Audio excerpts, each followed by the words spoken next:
Vous m'entendez? Oui, 5 sur 5. Voilà. En fait, Daddy m'a dit, est-ce qu'il n'y a pas un champagne, tout ça? Je vous montre là, j'ai un Laurent Perry que je vais prendre. Voilà. Mata, tu as vu? Bon anniversaire. oui, oui, j'ai vu. Ah, j'ai un Oh, bon Laurent Moi aussi, Perrier. j'ai pris anniversaire. un petit verre de vin. D'accord. OK. Merci beaucoup. Je fais une toute petite introduction avant de céder la parole à tous mes amis orateurs. Tout ce que je voulais dire est que l'accès à des services d'imagerie médicale de qualité est un élément crucial de la lutte contre les maladies pour tout pays. En fait, plus de trois quarts de patients atteints de pathologie ont besoin d'une imagerie médicale pour le diagnostic préventif ou curatif et la planification de leur traitement. Le développement de notre imagerie passe par la construction des infrastructures, ça c'est clair, l'acquisition des équipements de base et de qualité, et surtout par le renforcement des compétences. En fait, le lundi, Parlons Radiologie est venu à point pour renforcer les compétences de tous les radiologues sans exception.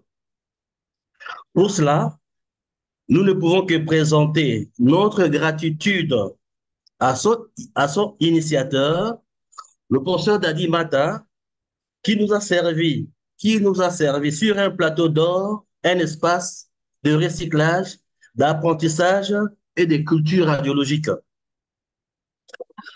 Le département de radiologie est fier de son compatriote de la diaspora qui fait un travail, j'insiste, un travail remarquable, bien qu'étant loin du pays.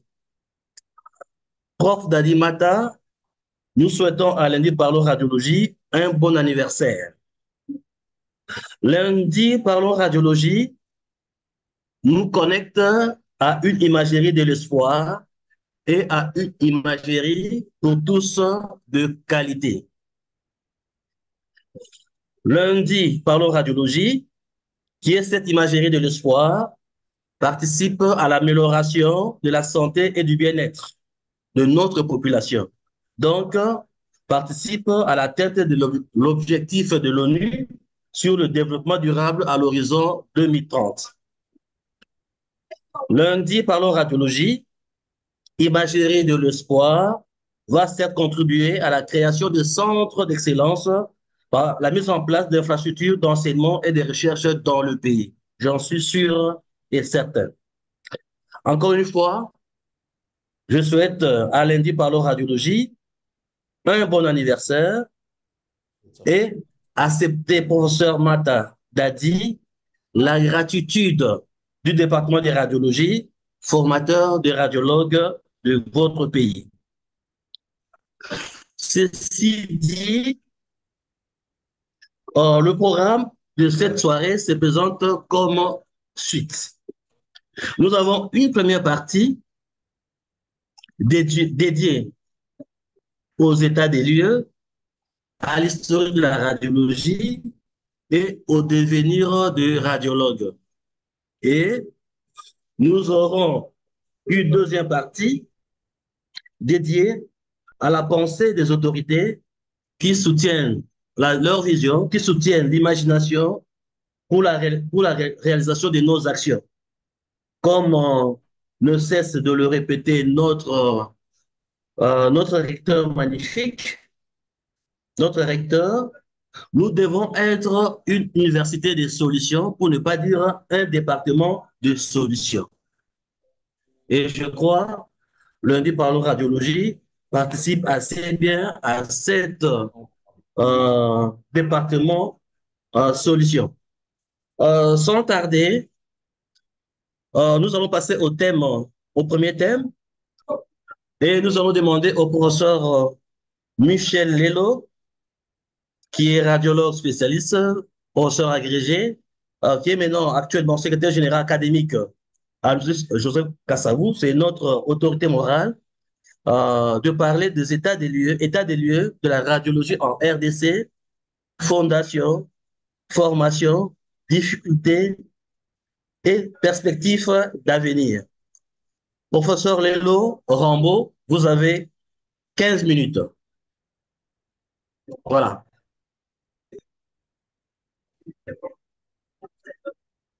On passe la parole au professeur Lelo.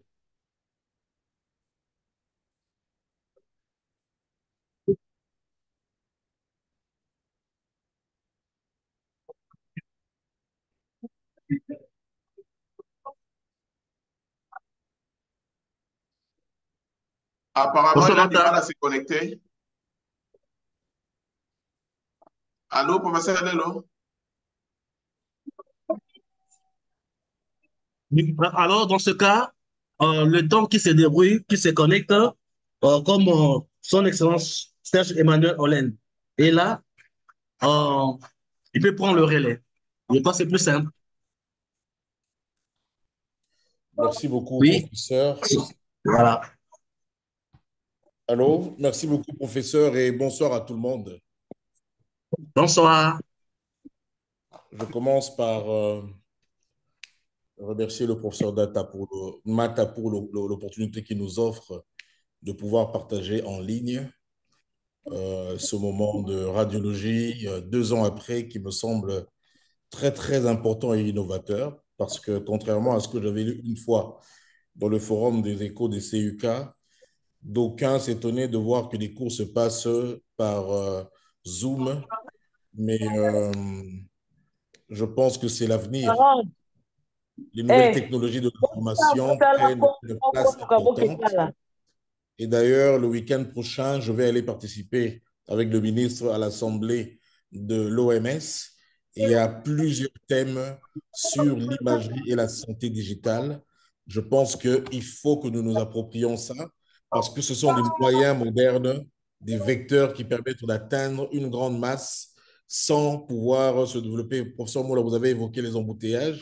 Imaginez-vous si on devait se retrouver tous aux cliniques à cette heure-ci, d'autres seraient en retard et d'autres n'auraient pas pu avoir l'occasion d'y arriver simplement parce que le trafic est compliqué.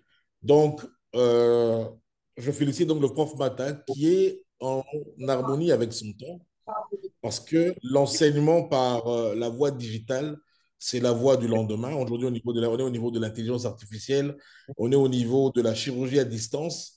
Je pense même que dans nos CV, il faut ajouter une compétence, c'est la compétence de l'acquisition de nouvelles technologies de l'information. Pour revenir au sujet du jour, le prof Matt m'avait demandé de partager mon expérience. C'est vrai qu'on a eu du mal à trouver un thème sur le sujet. On est tombé sur le partage d'expérience du clinicien à l'officiel. Déjà, en tant que clinicien, ça me fait énormément de bien de retrouver ma communauté qui est ma communauté première et de mes pairs qui sont les radiologues parce que ça me permet de rester à jour et chaque fois j'ai un plaisir à suivre la complexité des cas, même si c'est vrai que parfois je n'interviens pas, mais je suis toujours à jour et ça me permet de voir comment aiguiser le sens clinique en partageant avec les autres. Et donc, trouver ici, professeur Mata et toute la communauté, professeur Monlois, toute ma gratitude pour ce moment que vous nous offrez, qui nous permet, quoi qu'étant un peu loin de la clinique, de rester toujours à jour. Mon exposé de ce jour va s'articuler sur 5 points. J'ai été bref. Après une brève introduction, je vais essayer de remettre le contexte de mon propos, ce qui me permettra d'analyser le secteur de l'imagerie en République démocratique du Congo. Et puis, je vais avoir un clin d'œil sur mon expérience depuis 1 an au ministère de la Santé publique, Hygiène et Prévention, avant d'arriver à une conclusion. En guise d'introduction, je voulais rappeler à tout le monde qu'il ne faut toujours pas oublier que notre pays est un pays continent. 2 345 410 km², 9 pays limitrophes. Je ne vais pas revenir sur les choses qu'on sait. C'est 6 fois la France, c'est plus grand que l'Europe. Et au niveau du ministère de la Santé, nous avons donc 26 divisions provinciales de la santé correspondant à nos 26 provinces. La population de notre pays est estimée aujourd'hui à 100 millions d'habitants et on a un taux de mortalité maternelle-infantile très élevé. 547 femmes meurent pour chaque 100 000 naissances. Pour savoir Pour vous donner une idée, nous et le Nigeria, nous sommes les deux pays qui tirons en mal les statistiques de la mortalité maternelle-infantile parce que selon les objectifs du millénaire que vient d'évoquer le professeur Mola, nous devons descendre jusqu'à 70 décès maternels par 100 000 accouchements. Sachez aussi que 80% de nos accouchements se passent dans les hôpitaux et malgré ça, nos femmes meurent. Sachez aussi que 40 millions de notre population a moins de 15 ans et qu'on a à peu près 30 millions de femmes qui ont à elles seules un taux de natalité de 6,8 enfants. Pourquoi ces statistiques? Ces statistiques me permettent de poser le problème de ce jour, c'est de savoir l'immensité du pays, la population accrue et, comme vous le savez de manière logique, si on doit faire un ratio sur les statistiques de nos infrastructures, comme l'a dit le professeur Moula, ou de nos prestataires en ressources humaines, vous comprenez tout de suite qu'il y a des challenges importants. 80% de nos femmes accouchent dans les hôpitaux devant un personnel médical, mais on a un des taux de mortalité le plus élevé. Ça pose un problème. Le problème de la qualité de nos CPN, le problème de la qualité de nos ressources humaines. Comment les femmes qui accouchent toutes à l'hôpital meurent, alors qu'au Nigeria, le problème qu'ils ont pour avoir ce taux de mortalité, c'est qu'elles accouchent en dehors de l'hôpital. Donc, ça nous pose nos problèmes. Et un des problèmes, vous l'avez bien souligné, professeur Mola, la qualité des diagnostics. Voilà bientôt presque 8 mois ou 7 mois qu'on a lancé la gratuité des accouchements. Les statistiques vont arriver, mais c'est dramatique.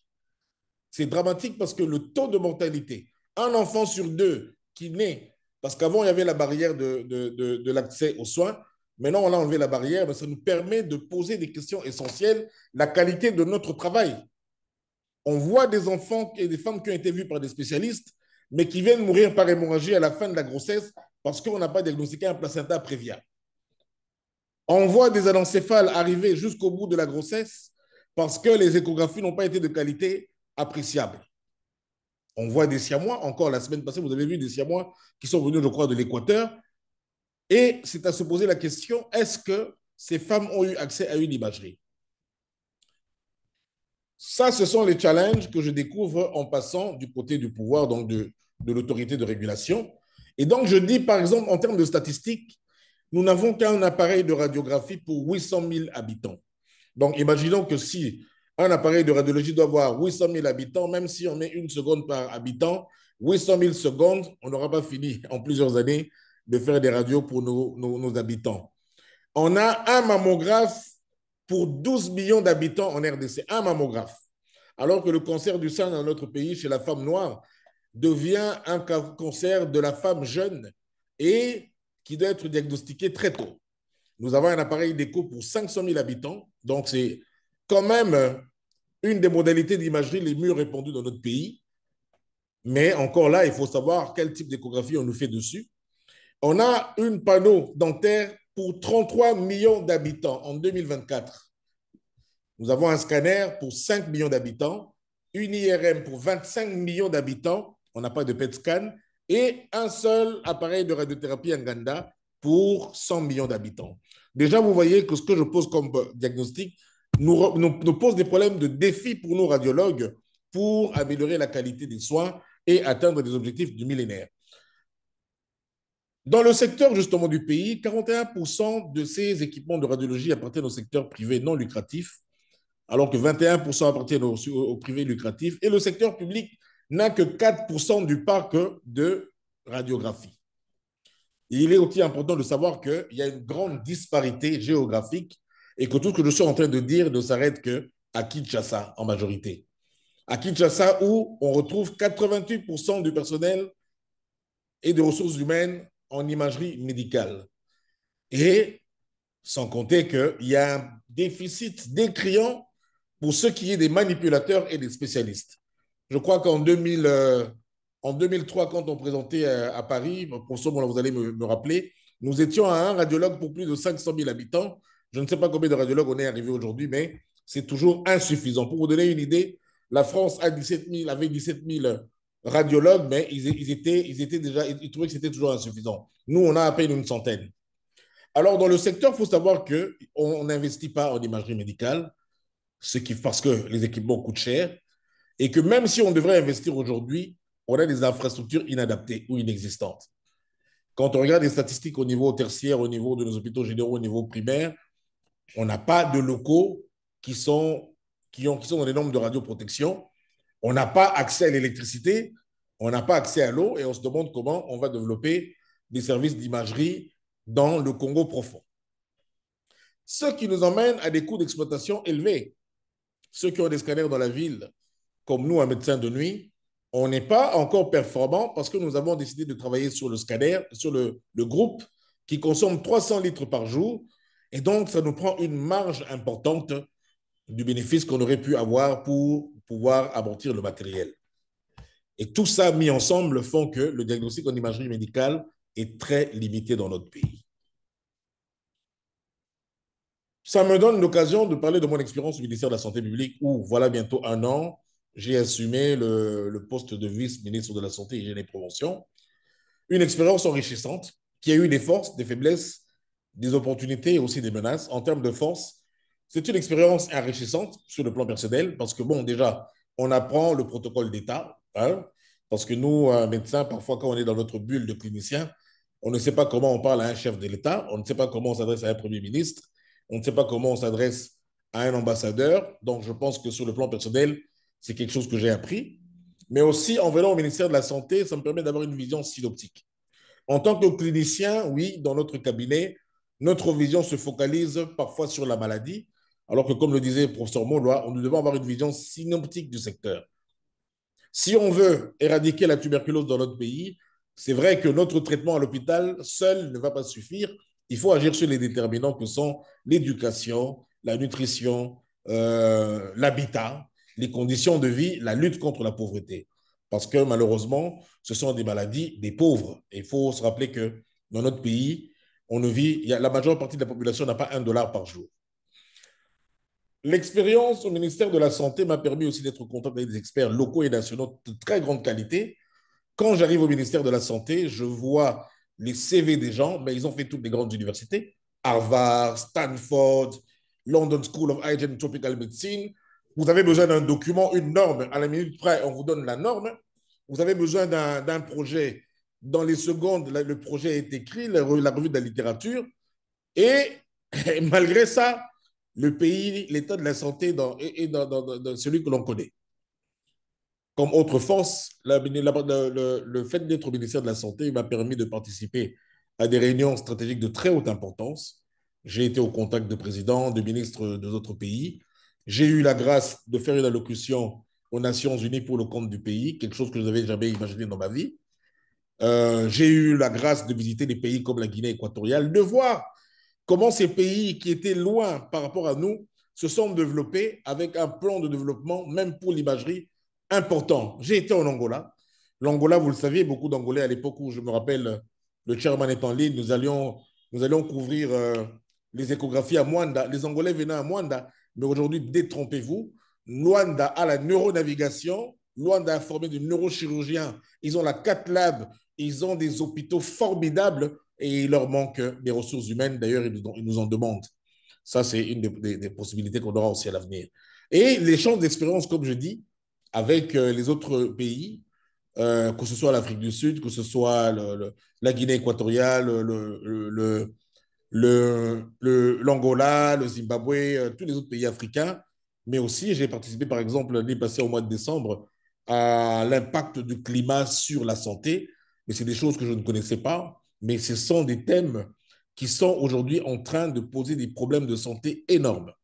Et je suis content que le prof KMB fera partie de ce panel. Quand on voit l'impact des changements climatiques sur les pathologies pulmonaires, par exemple, mais c'est quelque chose qu'on doit ouvrir comme chapitre de recherche.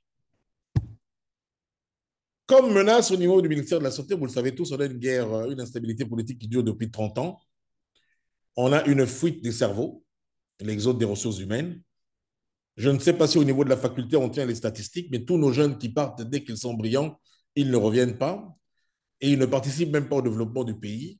Et pour ça, je pense que, professeur Mata, vous devrez être applaudi pour ce que vous faites en pensant à d'où vous venez, parce que c'est simplement triste qu'on laisse ce pays se mourir alors qu'on a des experts et des intelligences qui vont ailleurs. La menace au niveau du ministère de la Santé publique, je dis le pouvoir économique. Le pouvoir économique est fait que Nous n'arrivons pas à atteindre les objectifs de 10% du budget à mettre dans la santé. Quoique cette année, on a fourni des efforts. On arrive autour de 9,7, 8 par l'engagement du chef de l'État qui met la santé comme priorité.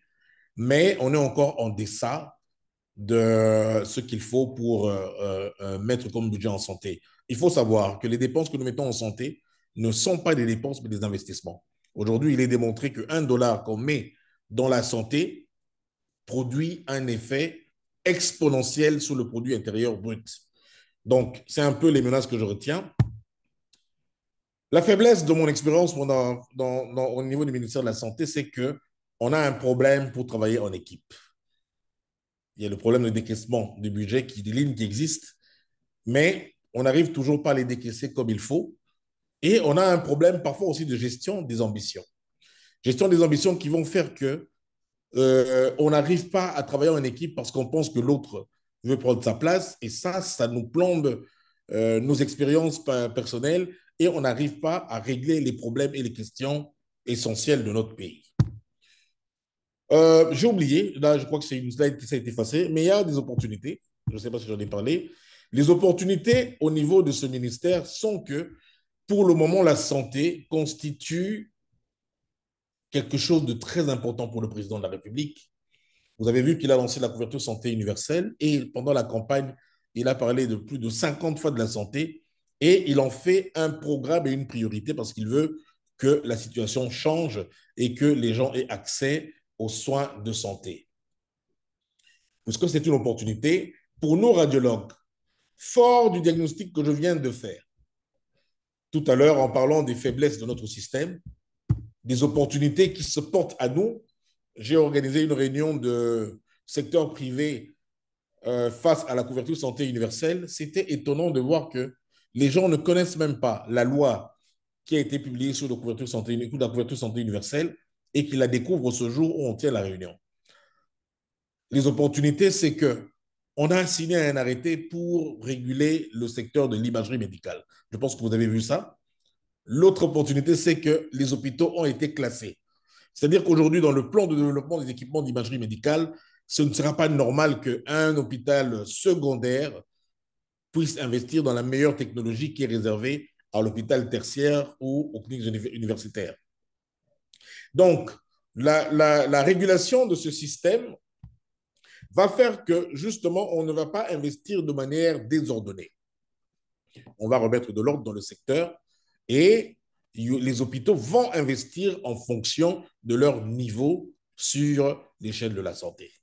Les opportunités donc, qui s'offrent à nous, je l'ai dit, la qualité de nos services.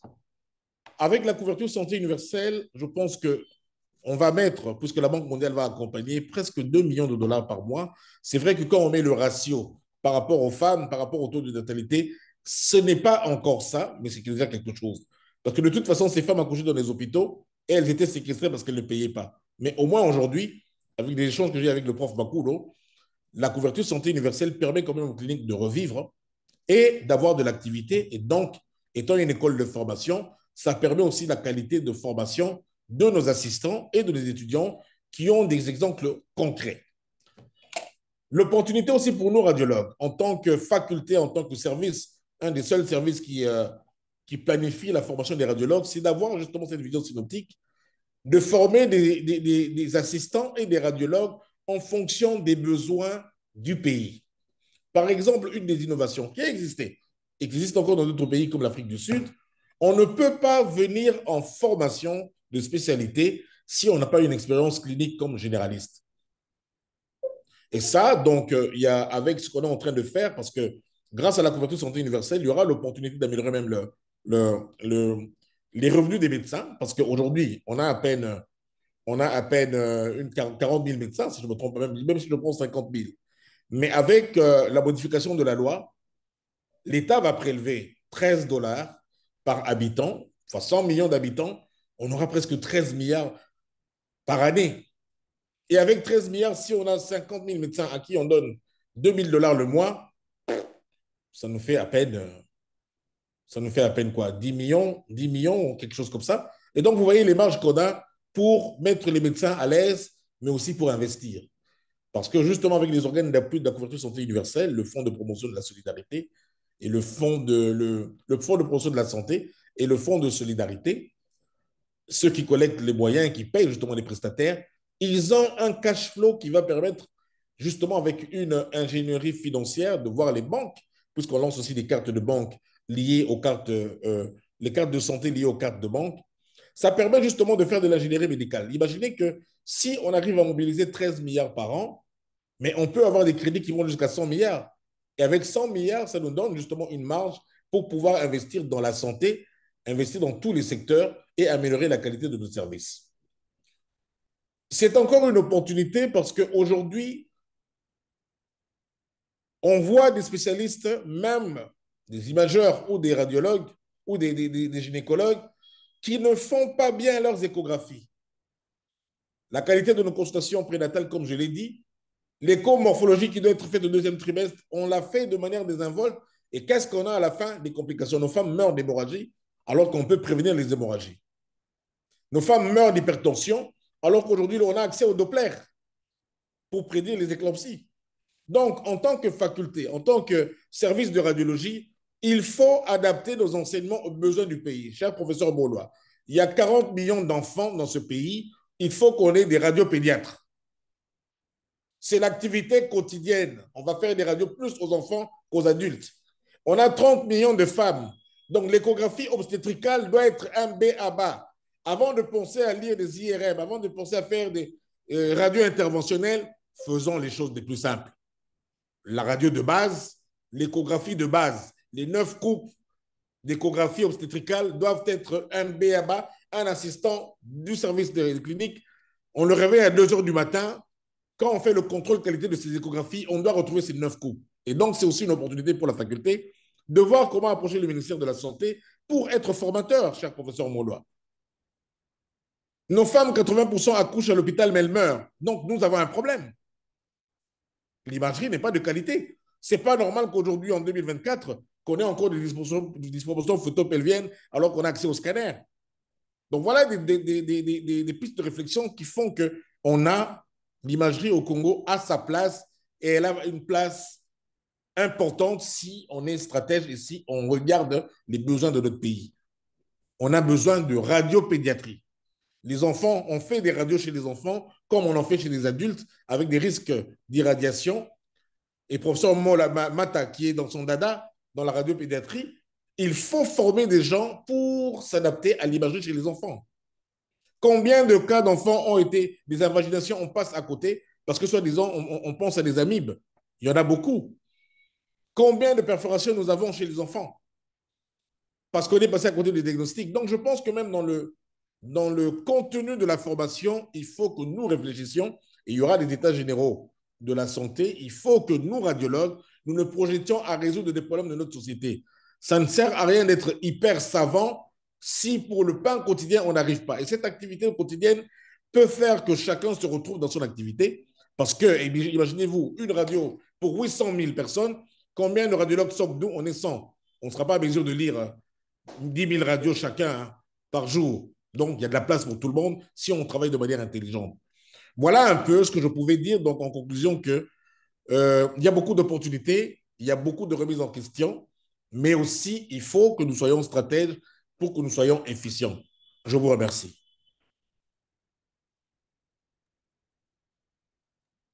Merci beaucoup, Son Excellence, Serge Orlaine, pour cette brillante communication.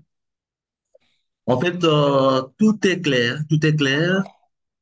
Le message est bien passé et je crois que tout le monde a compris le message, 5 sur 5.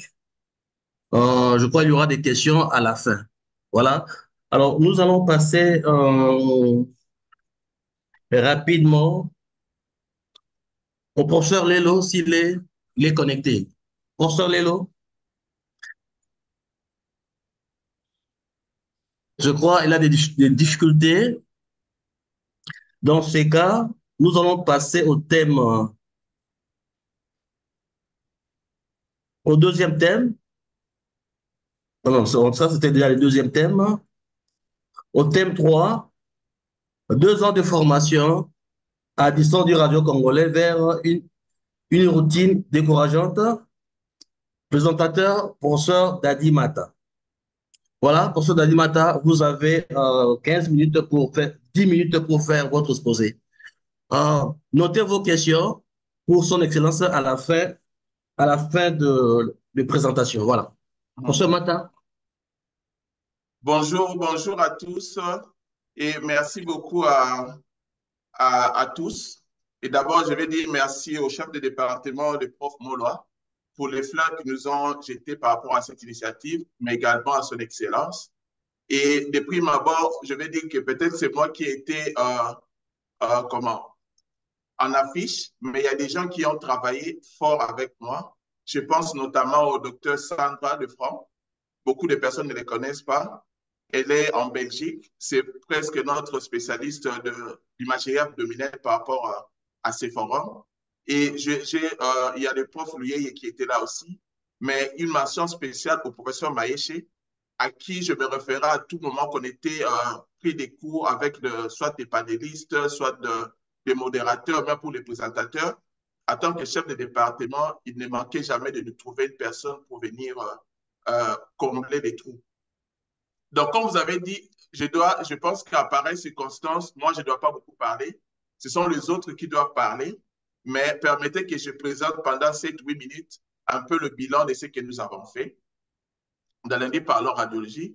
Et mon exposé pas porté seulement sur 2 points. Le bilan, et puis 2, est-ce qu'il y a possibilité d'innover après ces 2 années? En termes de bilan de ces 2 ans de formation à distance, ça, c'est l'image un peu d'illustration où chacun peut être chez soi à la maison. Et c'était même l'idée à l'origine. Comment suivre sans pression les cours très avancés de radiologie en restant en pyjama chez soi à la maison. Mais après toute chose, après toute action, on doit faire une sorte de, comment dirais-je, on doit faire une sorte d'évaluation. Après 2 ans, ici je montre ce tableau qui reprend les 2 années.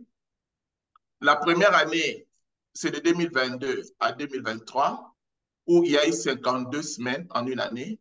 Et la deuxième année, c'était de 2023. Là, je parle de mai 2023 à aujourd'hui 2024. On va voir qu'il y avait beaucoup plus de présentations la première année que cette année. Et ça, c'est logique parce qu'on sait, on avait conclu de libérer le premier lundi du mois comme pour se reposer et puis faire que 3 semaines sur 4. Mais ici également, il y a un autre élément qui apparaît après les enquêtes. Vous allez voir par exemple dans le pourcentage ici, la première année des radiologues de la RDC, Unikin et autres, ils ont fait seulement 9 points, presque 10% de présentation. Alors, on s'est dit que cette initiative, elle est d'abord congolaise. Il faut qu'on puisse motiver les radiologues congolais à faire soi-même des présentations. Aujourd'hui, on est à 25% des présentations qui sont venues du Congo. Et pour les radiologues congolais de la diaspora, qui n'ont aucune affiliation avec l'université, on trouve que ça a descendu. Et ça, c'était intentionnel, de presque 60% de présentations à seulement 20% de présentations. Parce qu'on s'est dit que quand on enseigne aux autres, on apprend soi-même 2 fois. Quand on a préparé une présentation sur les AVC, le revue de littérature que tu vas faire va vous permettre vous-même aussi de vous mettre up-to-date. Et quand on compare, les radiologues non congolais de la diaspora sont autour de même nombre, autour de 25 à 28% de présentation. Et puis, il y a eu des présentations en groupe parce que les jeunes qui viennent de commencer, ils se disent, oh, par moment, vous faites des présentations trop avancées et nous, on n'apprend rien. Alors, on s'est dit, on fait beaucoup plus de cas cliniques qui sont passés de 6% presque à 26%, où on prend des cas, on donne l'histoire, on montre les imageries des bases et puis on arrive à une conclusion. Et les jeunes ont beaucoup apprécié cela.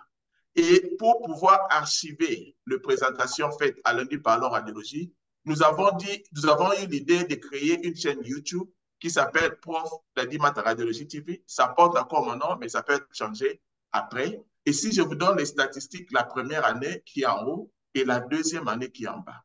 La première année, on avait 442 médecins qui étaient abonnés à notre chaîne YouTube avec 36 vidéos. Mais aujourd'hui, nous avons presque 1150 abonnés avec 58 vidéos. Et pour la femme, ici, quand on regarde les vidéos les plus populaires, ça montre que la vidéo qui a été le plus aimée ou la présentation qui a été la plus sollicitée, c'est la présentation faite par le prof Gétry Douillet sur l'échographie, les pathologies mammaires, classification, tout ça. Ça veut dire que même au Congo, on a de la matière à vendre. Et vous allez voir quels sont les pays qui ont suivi le plus de nos vidéos et qui ont aimé sa vidéo. Et à part ça, la deuxième, c'est la base de l'interprétation de l'imagerie abdominale fait par le docteur Sandra Lefranc. Donc ici, ça veut dire que et même la troisième présentation, c'est une femme qui a fait. Donc chez nous, on a la matière à vendre. Et des deux, la gêne féminine a été très bien représentée. Mais ici, ça va tirer notre attention. On a fait une étude, je me suis dit, OK, je vais dans la chaîne YouTube, on va voir la localisation des gens qui ont suivi nos présentations depuis 21 avril de cette année, en mai 18 de cette année. Vous allez voir que sur les 2000 personnes qui ont suivi, qui sont venues suivre des vidéos dans notre chaîne, ils étaient en Algérie, au Maroc, en France, en Côte d'Ivoire, au Sénégal et en Burkina Faso. On voit même les pourcentages ici, pas les Congolais. Ici, il y a deux façons de voir ça. C'est le fait de l'accès à l'Internet, c'est possible, ou alors c'est le fait que nous, on est intéressé à autre chose, personne ne se donne la peine d'aller revoir ce qui a été dit, avancer sur un titre pour apprendre de soi-même. Donc ici, on ne peut pas empêcher, au XXIe siècle, on ne peut pas empêcher aux autres d'avoir accès à la science, mais c'est à nous de prendre conscience de s'approprier cette initiative. Et Lundi Parlons Radiologie, pendant ces 2 années, a apporté quelques avantages sociaux. Il y a eu un net rapprochement entre les radiologues congolais de la diaspora et ces deux pays. Je me souviens quand on est arrivé au département, on disait que non, il y avait un docteur qui était ici, docteur René Kanza. Il y avait un docteur qui était ici, docteur Anita. On ne les avait jamais vus. Mais aujourd'hui, ce n'est pas rare de voir quelqu'un qui a ici vous écrit, prof Mata, moi je suis un tel, j'ai tel cas, et c'est un peu de voir. Et il y a eu beaucoup de connexions, même dans les sous-spécialités. Dernièrement, il y avait un radiologue congolais de Belgique qui a dit, OK, j'avais un cas compliqué d'imagerie cardiaque, j'ai appelé le prof René Kanza au Canada, je lui ai envoyé, il m'a trouvé la solution. Donc ça, ce sont des connexions qu'il n'y avait pas avant, et on a eu une sorte de rapprochement vraiment entre différents radiologues des sous-spécialités à travers le monde. Et maintenant, il y a des recherches et des publications qui sont en cours. Par exemple, les effets après 2 ans, on pense faire une sorte d'enquête qui va être publiée dans un bon journal de radiologie pour essayer un peu de voir le tempérament, ce que les autres ont acquis comme connaissance. On va travailler avec des biostatisticiens pour faire une bonne enquête et pouvoir publier ces données-là. Maintenant, si on prend garde après 2 ans, on risque de tomber à la même chose, refaire la même chose plusieurs fois avec le même cerveau.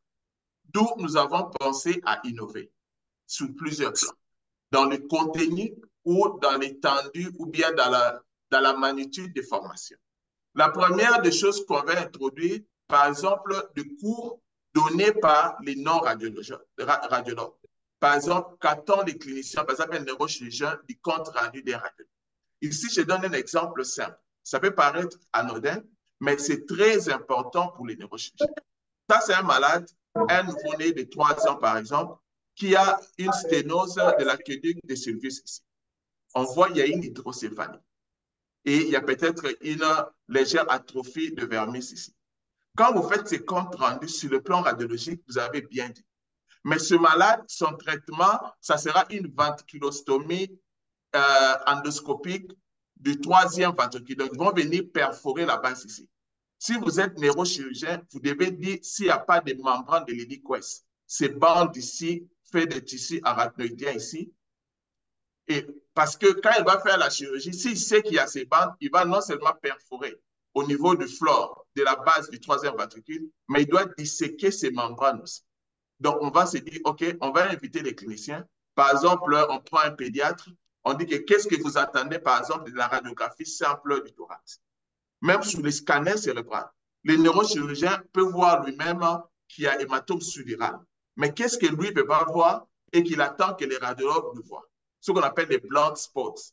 Quand on conduit la voiture et qu'une voiture vous dépasse de côté gauche, s'il est trop près de vous, vous ne le voyez pas au miroir. C'est pourquoi au test, on vous demande de tourner les coups comme ça pour pouvoir le voir. Et c'est de même en médecine.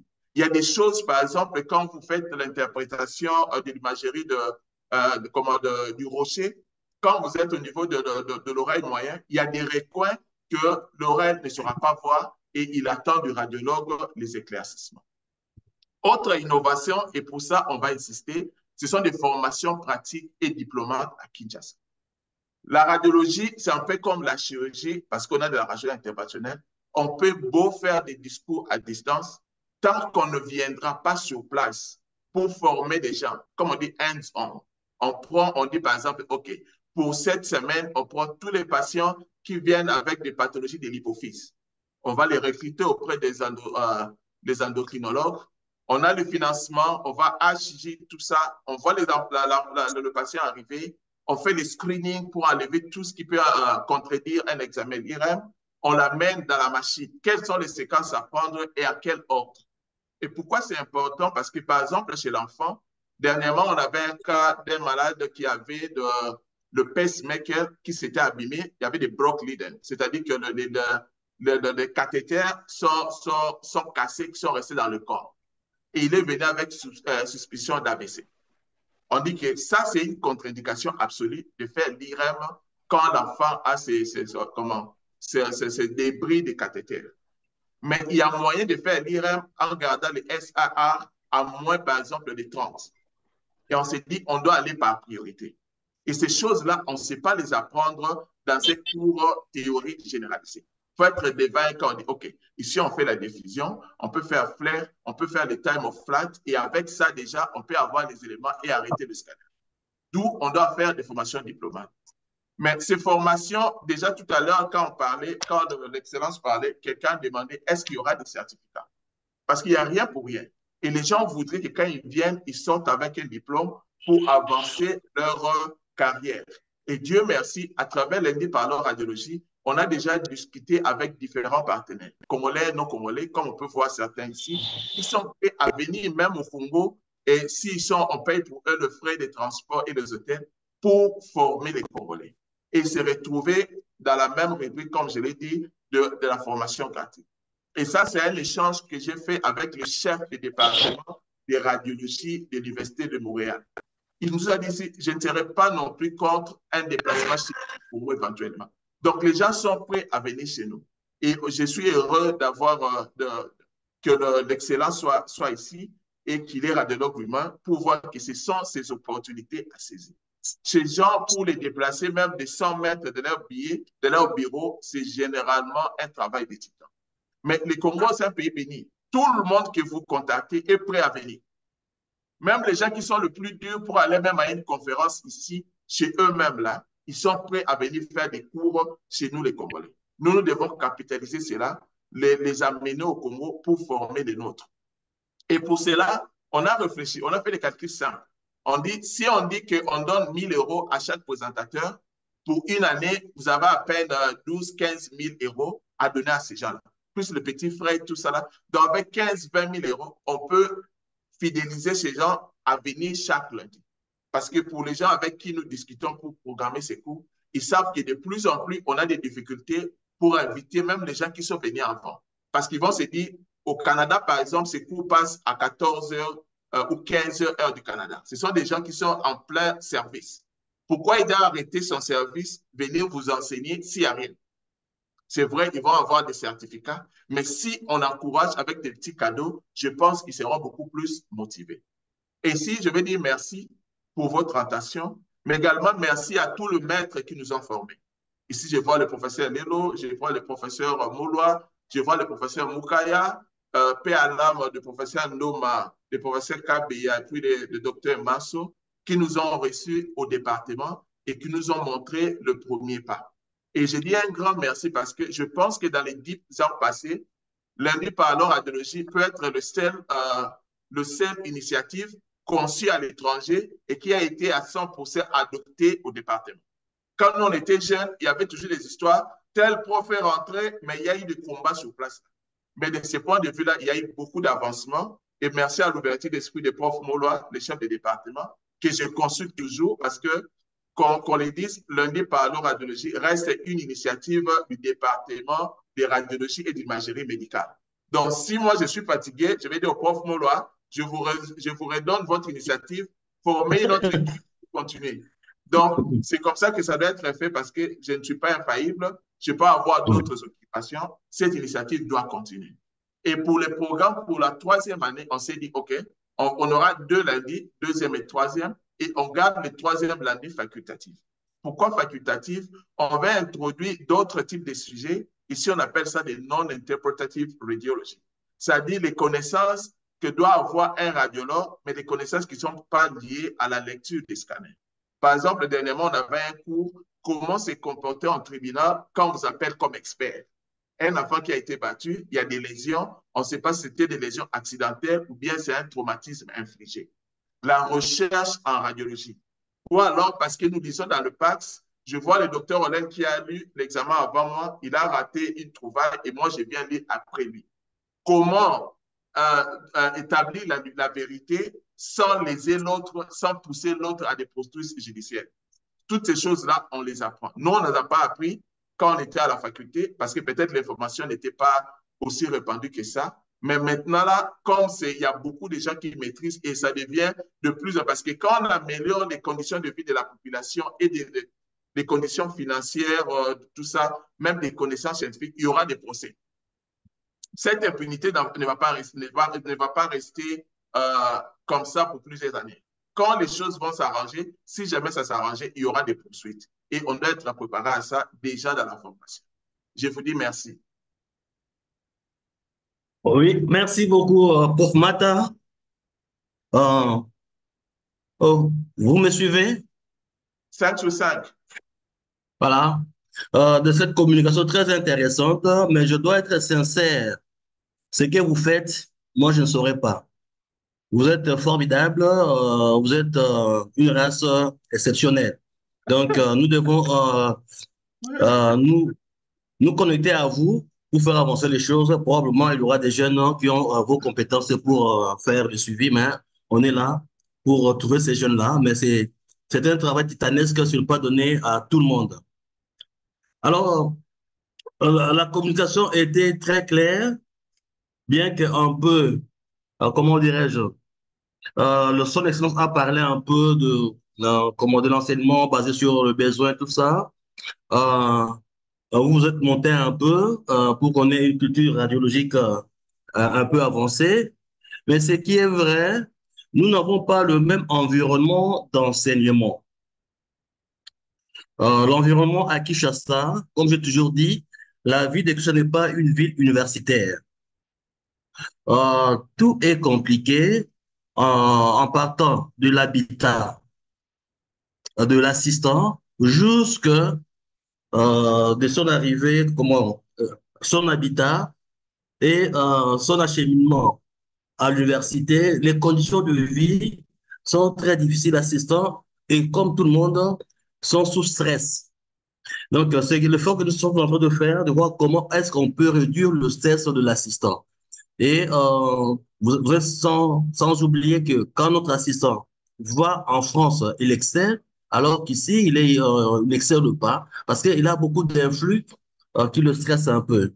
Ça sont des choses que nous sommes conscients de ça. Ils n'ont pas de preuves de risque, ils n'ont pas de belles chambres, ils n'ont pas de bons lits, ils n'ont pas quoi ça? Ils n'ont pas de courant, ils n'ont pas d'eau, ils n'ont pas de Uber salle de bain, ils n'ont pas. Tout ça, ça compte. Hein, la fiancée va la fouiller parce qu'elle n'a pas d'argent, des choses comme ça compte dans la vie d'un homme qui grandit. Mais comment faire pour améliorer ces conditions de vie des assistants? C'est vraiment au ministre de nous dire un mot, hein, mais je ne sais pas, mais ça, c'est la vérité. L'assistant passe 2 heures dans l'embouteillage, dans un taxi-bus, il vient par Wewa, par moto. Ce sont des paramètres qui ne permettent pas à nos assistants de s'épanouir. Et puis, il arrive dans un service qui n'est pas dans le norme. Pour faire des efforts pour mettre le service, le département dans le norme, construit. Malheureusement, ça traîne. Voilà un peu. Il y a beaucoup de paramètres qui font que nos assistants ne sont pas performants parce que nous sommes dans des conditions très, très difficile.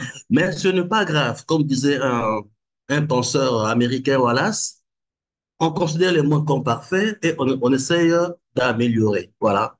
C'est un peu ça. Tous ces paramètres, vous devez tenir en compte pour voir un peu la performance, le performance de nos assistants. Mais ce qui est vrai, nous devons faire des efforts pour le pousser à travailler malgré ces conditions très difficiles. Voilà. Parce que moi, je me rappelle, quand je suis à Paris, je fais des choses rapidement que quand je suis ici. Je peux écrire un test, un livre, pas un livre, un syllabus en une semaine, alors qu'ici, il me faut 6 mois. C'est très compliqué ici, les conditions de vie. Voilà. Mais on fait avec, on essaie d'améliorer. Il faut se mettre un peu. Je disais, on considère les mondes comme parfaits et on essaie d'améliorer. Voilà. Ça, c'est une pensée euh, de Wallace. Euh, un spirituel américain. Voilà, on passe rapidement. Qui sont là? Le recteur n'est pas là. Le doyen est là, le président de Sénom est là, le président de Socrates est Voilà, là. d'accord. Alors, comme le doyen est là, nous passons rapidement la parole au doyen pour son... Donc, nous passons à la deuxième partie de notre journée, de notre soirée, communication libre des invités. J'avais dit, euh, ce sont les communications de ces invités qui créent le pensée, la vision pour améliorer les choses. Et étant génie, nous devons nous connecter aux pensées de nos autorités pour aller de l'avant. Donc, le professeur docteur Roger Mou, vous avez 5 pour faire passer votre message.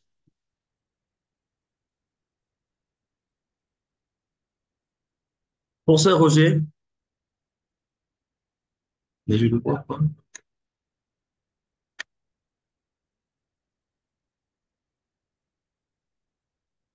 Apparemment, il est déconnecté. Matin, Il est au là, secours. il est là, il est là. Ah, d'accord. Mais il ne m'a pas écouté. Ah, c'est gars, tu es peinard, hein? Tu as un climat bien là. Il permet au cerveau de bien fonctionner. Je suis en train Je crois que le prof d'écouter, Boum n'a pas activé son micro. Il n'est pas totalement dedans. je suis en Euh, train d'écouter. Parce il avait une réunion. Il est à Lubumbashi, il a une réunion. À 3 mois, il a une réunion. On verra d'ici la fin.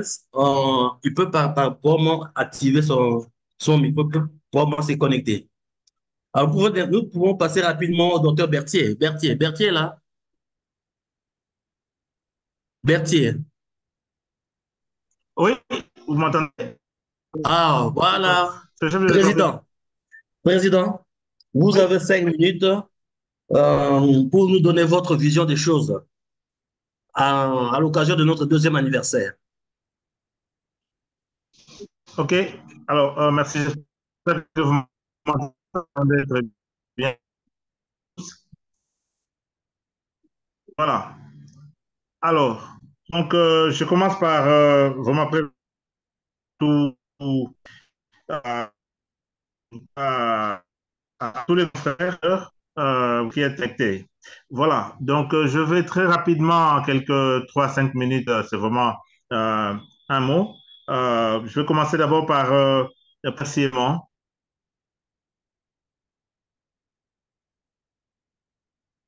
Parlons radio. Engagé ici, coordinateur d'Adimata. En fait, remerciements pour, cher professeur d'Adimata, pour votre ingénierie à implémenter ces projets. C'est un engagement dans la formation des médecins du Congo et pour votre disponibilité et le sacrifice d'une grande partie de votre temps de travail, de votre vie privée, à organiser cet espace de continuer. Je ne peux pas, en tant que président de l'ordre, passer cela sous silence. Mais surtout et enfin, pour le versant humble et très amical de votre personne, malgré tous vos titres et qualités, une valeur pour notre pays, la République démocratique du Congo, et pour votre département, le département de radiologie, donc d'imagerie de l'Université de Kinshasa. Donc, à vous, je disais mes remerciements, mes actrices, le professeur Gertrude Louyeye, ainsi qu'à tous les acteurs qui entrent en jeu dans cette architecture de lundi par radio. Je cite le chef de département d'imagerie médicale, professeur, les membres du comité lundi parlons radio et le comité de la Socorade. Mes remerciements vont aussi à tous les collègues de profession, les professeurs d'ici et surtout d'ailleurs, qui s'investissent avec passion dans cet élan de solidarité à vos côtés, au profit de votre discipline et des radiologues et apprenants de démocratique du Congo. Alors, après ce événement, je vais rappeler et rassurer à l'Auguste Assemblée à cette réunion l'attention et l'intérêt qu'accorde l'Ordre des médecins à la formation de base et aux espaces de formation médicale continue dans notre secteur de médecine et pour vous, dans votre secteur, la discipline de l'imagerie médicale.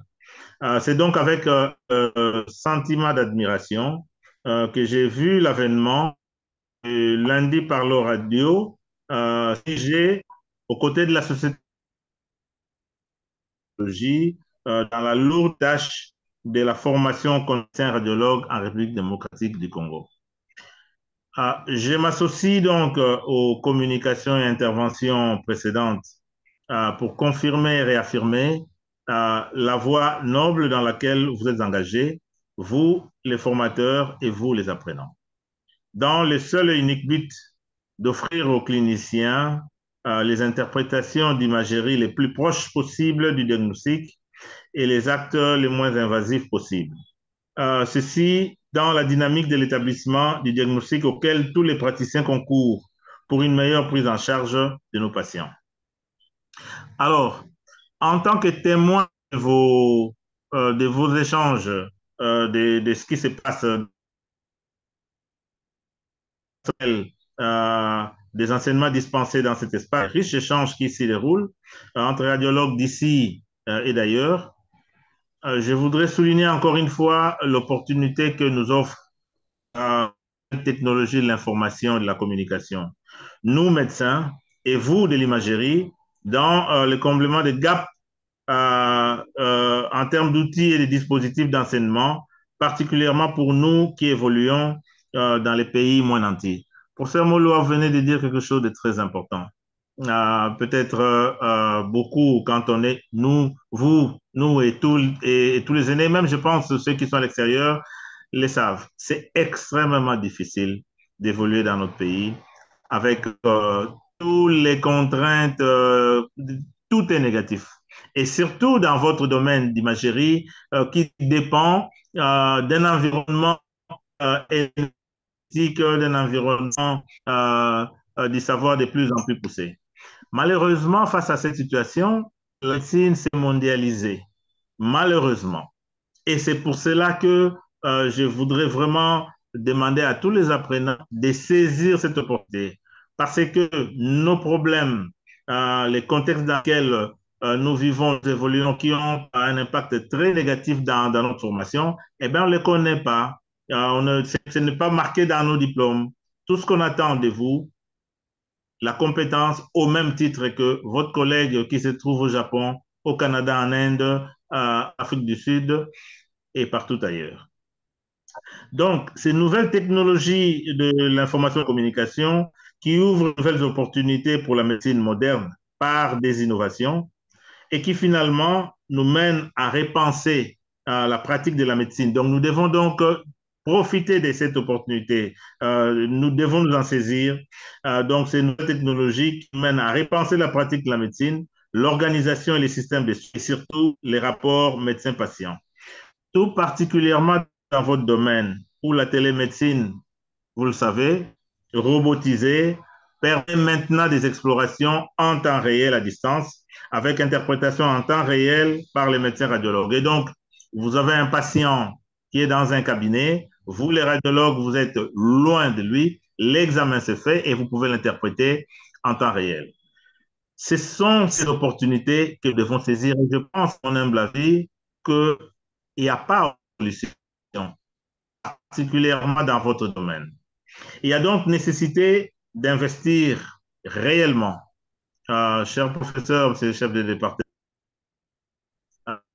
cher professeur des Parle Radio, nécessite réellement, dans ces domaines des nouvelles technologies de l'information et de la communication, dans une vision institutionnelle et même personnelle pour pouvoir accéder à des informations et y accéder de manière la plus optimale possible pour ce qui dépend de nous. J'ai dit elle. Pourquoi? Parce que je pense que il faut que au niveau département, et votre département le fait déjà, et peut-être améliorer encore davantage, investir réellement à créer un espace où les apprenants savent se connecter et communiquer sans aucun prétexte de bande passante. Ça, au niveau institutionnel, on doit pouvoir s'engager.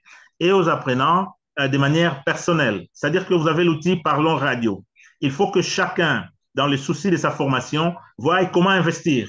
Ne plus se connecter simplement avec ce qu'on a comme bande passante dans son téléphone. Chercher des outils de plus en plus adaptés maintenant à la portée de tout le monde, investir là-dessus pour que vous soyez, lors du rendez-vous de la réunion de lundi Parlons Radio, que vous soyez connectés de manière optimale et non de manière sous-optimale.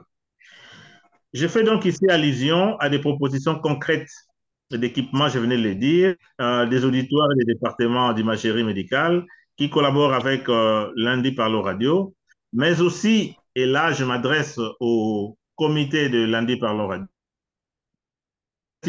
flexibilité d'horaire pour en quelque sorte contraindre les praticiens à l'accès aux enseignements. Ce que je veux dire par là, professeur Dadimata et tous les comités, les enseignements sont faits lundi Parlons Radio, 20h. Ce qui est fait est déjà formidable. Je pense que pour un apprenant consciencieux, il a l'opportunité. Mais je voudrais que nous allions au-delà, que vous multiplier les attitudes incitatives pour que l'apprenant n'ait plus aucun prétexte de ne s'être pas connecté et de ne s'être pas connecté de manière optimale.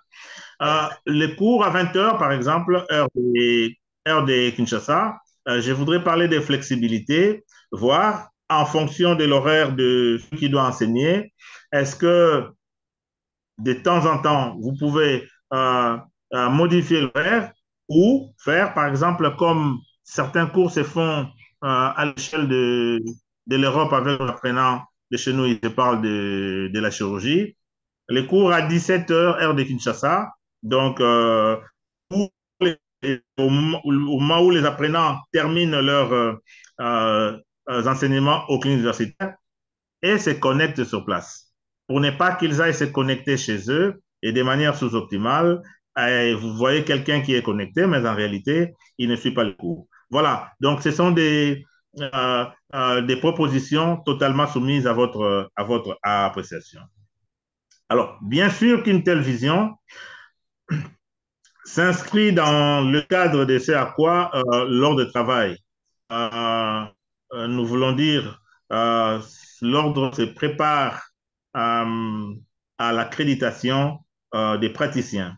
Alors, occasion pour moi de rappeler que l'ordre travaille sans précipitation, mais de manière ferme et résolue au système d'accréditation des praticiens. Nous qui évoluons ici à Kinshasa, l'ordre a déjà évolué et a consolidé les choses au volet accréditation des écoles de médecine. L'ordre travaille maintenant à la question de l'accréditation. Même pas la question, les propositions sont déjà faites. On est presque à la phase de expérimentation avant de passer finalement à la phase de validation ou d'application proprement dit, c'est-à-dire l'accréditation des praticiens où le numéro d'ordre est révalidé ou repris en fonction de la justification d'un certain nombre d'éléments de la formation continue que nous allons convenir tous ensemble. Et pour atteindre cet objectif, pour un système adapté à notre environnement et au niveau encore plus faible des puissances de nos administrations, l'ordre aura forcément besoin de, non seulement de nos dispositifs universellement connus comme les sociétés savantes, mais aussi des dispositifs innovants. Ils font recours aux nouvelles technologies de l'information, comme notre discipline, ce présent cadre que nous appelons Lundi Parlons Radio. C'est donc avec une grande attention comme nous l'avons dit au début de cette adresse, que nous avons et suivons le développement de cette plateforme que nous appelons Lundi Parlons Radio. Alors, avant de terminer cette courte adresse, je voudrais, sur un plan purement technique et stratégique, aborder et soulever deux petits aspects. Le premier, il est technique, c'est l'observation dans vos enseignements, chers professeurs. Je porte à la connaissance apprenant, mais aussi à l'intention des formateurs de la RDC, l'observation que j'ai faite de vos enseignements. Moi qui suis dans mon versant clinicien, très dépendant de vos disciplines abdominales et viscérales.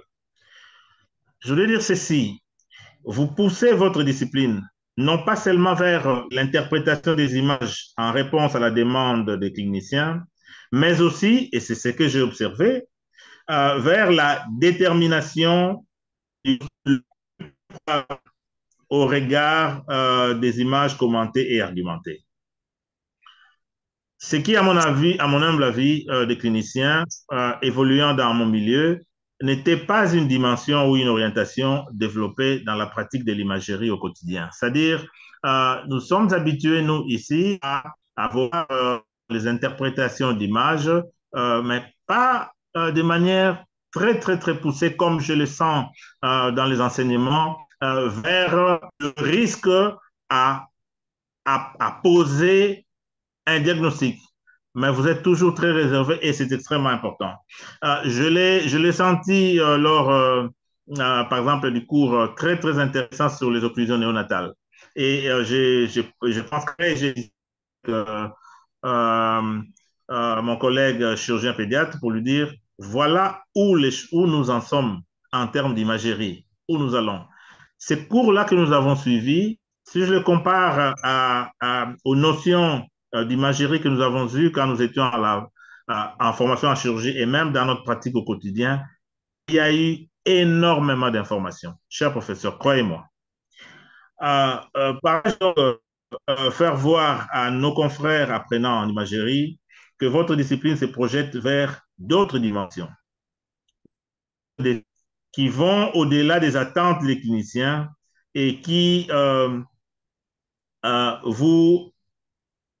vont au-delà des attentes des cliniciens qui vous réfèrent les patients, je voulais dire, et des dimensions qui appellent de vous des compétences les plus pointues, au-delà de ce qui vous est enseigné dans les enseignements classiques en spécialisation.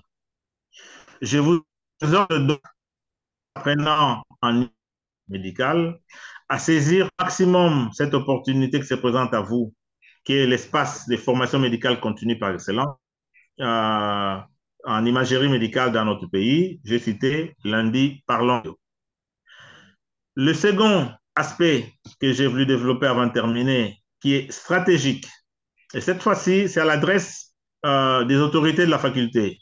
Les doyens de la faculté de médecine, j'espère qu'ils nous suivent. Et même les recteurs, j'aurais voulu qu'ils me suivent. Et surtout, parce que déterminant dans cette question que j'aborde et le chef du département d'imagerie médicale, c'est celui de la réponse que la première école d'imagerie médicale du pays doit donner à la question des ressources humaines en imagerie. Nous venons de suivre tous la communication de son Excellence, Monsieur le vice-ministre de la Santé publique, Dr. Hollen, qui a rappelé que 88% des radiologues sont concentrés dans les grandes villes. Que dis-je? À Kinshasa. Quelle est la réponse que l'université donne à ce tableau? C'est le chef de département. C'est à vous monsieur le chef de département, monsieur le doyen, et à personne d'autre, même pas au ministre, à vous de résoudre et de commencer à entamer la correction de cette situation. C'est vous qui avez les postes. Les postes sont pour l'instant actuellement occupés par des jeunes. Le professeur, son Excellence a évoqué deux aspects. La question du nombre, 88% concentrés dans les grandes villes, pratiquement à Kinshasa. Mais l'autre question, des postes que l'on donne à des très jeunes qui viennent de terminer et qui n'ont pas d'expérience et qui entrent. La capacité de formation en imagerie médicale dans notre pays et la capacité d'accueil est très faible, même à l'échelle du pays. Il faut donc être très concentré et bien garder les problèmes par rapport à l'urgence et savoir donner des réponses. J'étais dernièrement en province, au Kasaï, dans un hôpital, l'hôpital général, où on a trouvé du matériel médical très pointu dans le domaine de la réanimation et des soins intensifs, des respirateurs. Et des respirateurs, beaucoup de respirateurs, son excellence. Il n'y a pas de personnes formées pour ça. Il n'y a pas de ressources formées à ça et qui chôment. Ils chôment à un moment donné, ils ne seront plus utilisés parce que ce sont des appareils électroniques et qui vont tomber en panne. Et on est dans ces situations pratiquement partout à travers le pays. Il faut anticiper, il faut regarder les choses, il faut savoir qu'est-ce que nous faisons. Vous avez ici actuellement les doyens, j'espère qu'il me comprend parce que c'est une question que j'aborde tout le temps. Actuellement, des ressources humaines venues de province qui sont venues ici pour la spécialisation, mais qui ne sont pas affectés. Ils ne sont pas affectés. Ils viennent des provinces pour rentrer en province. Ils n'ont pas d'affectation. Les postes d'affectation sont occupés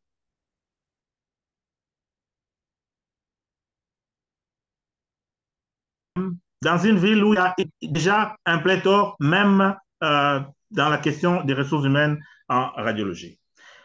Je termine de par là, par ces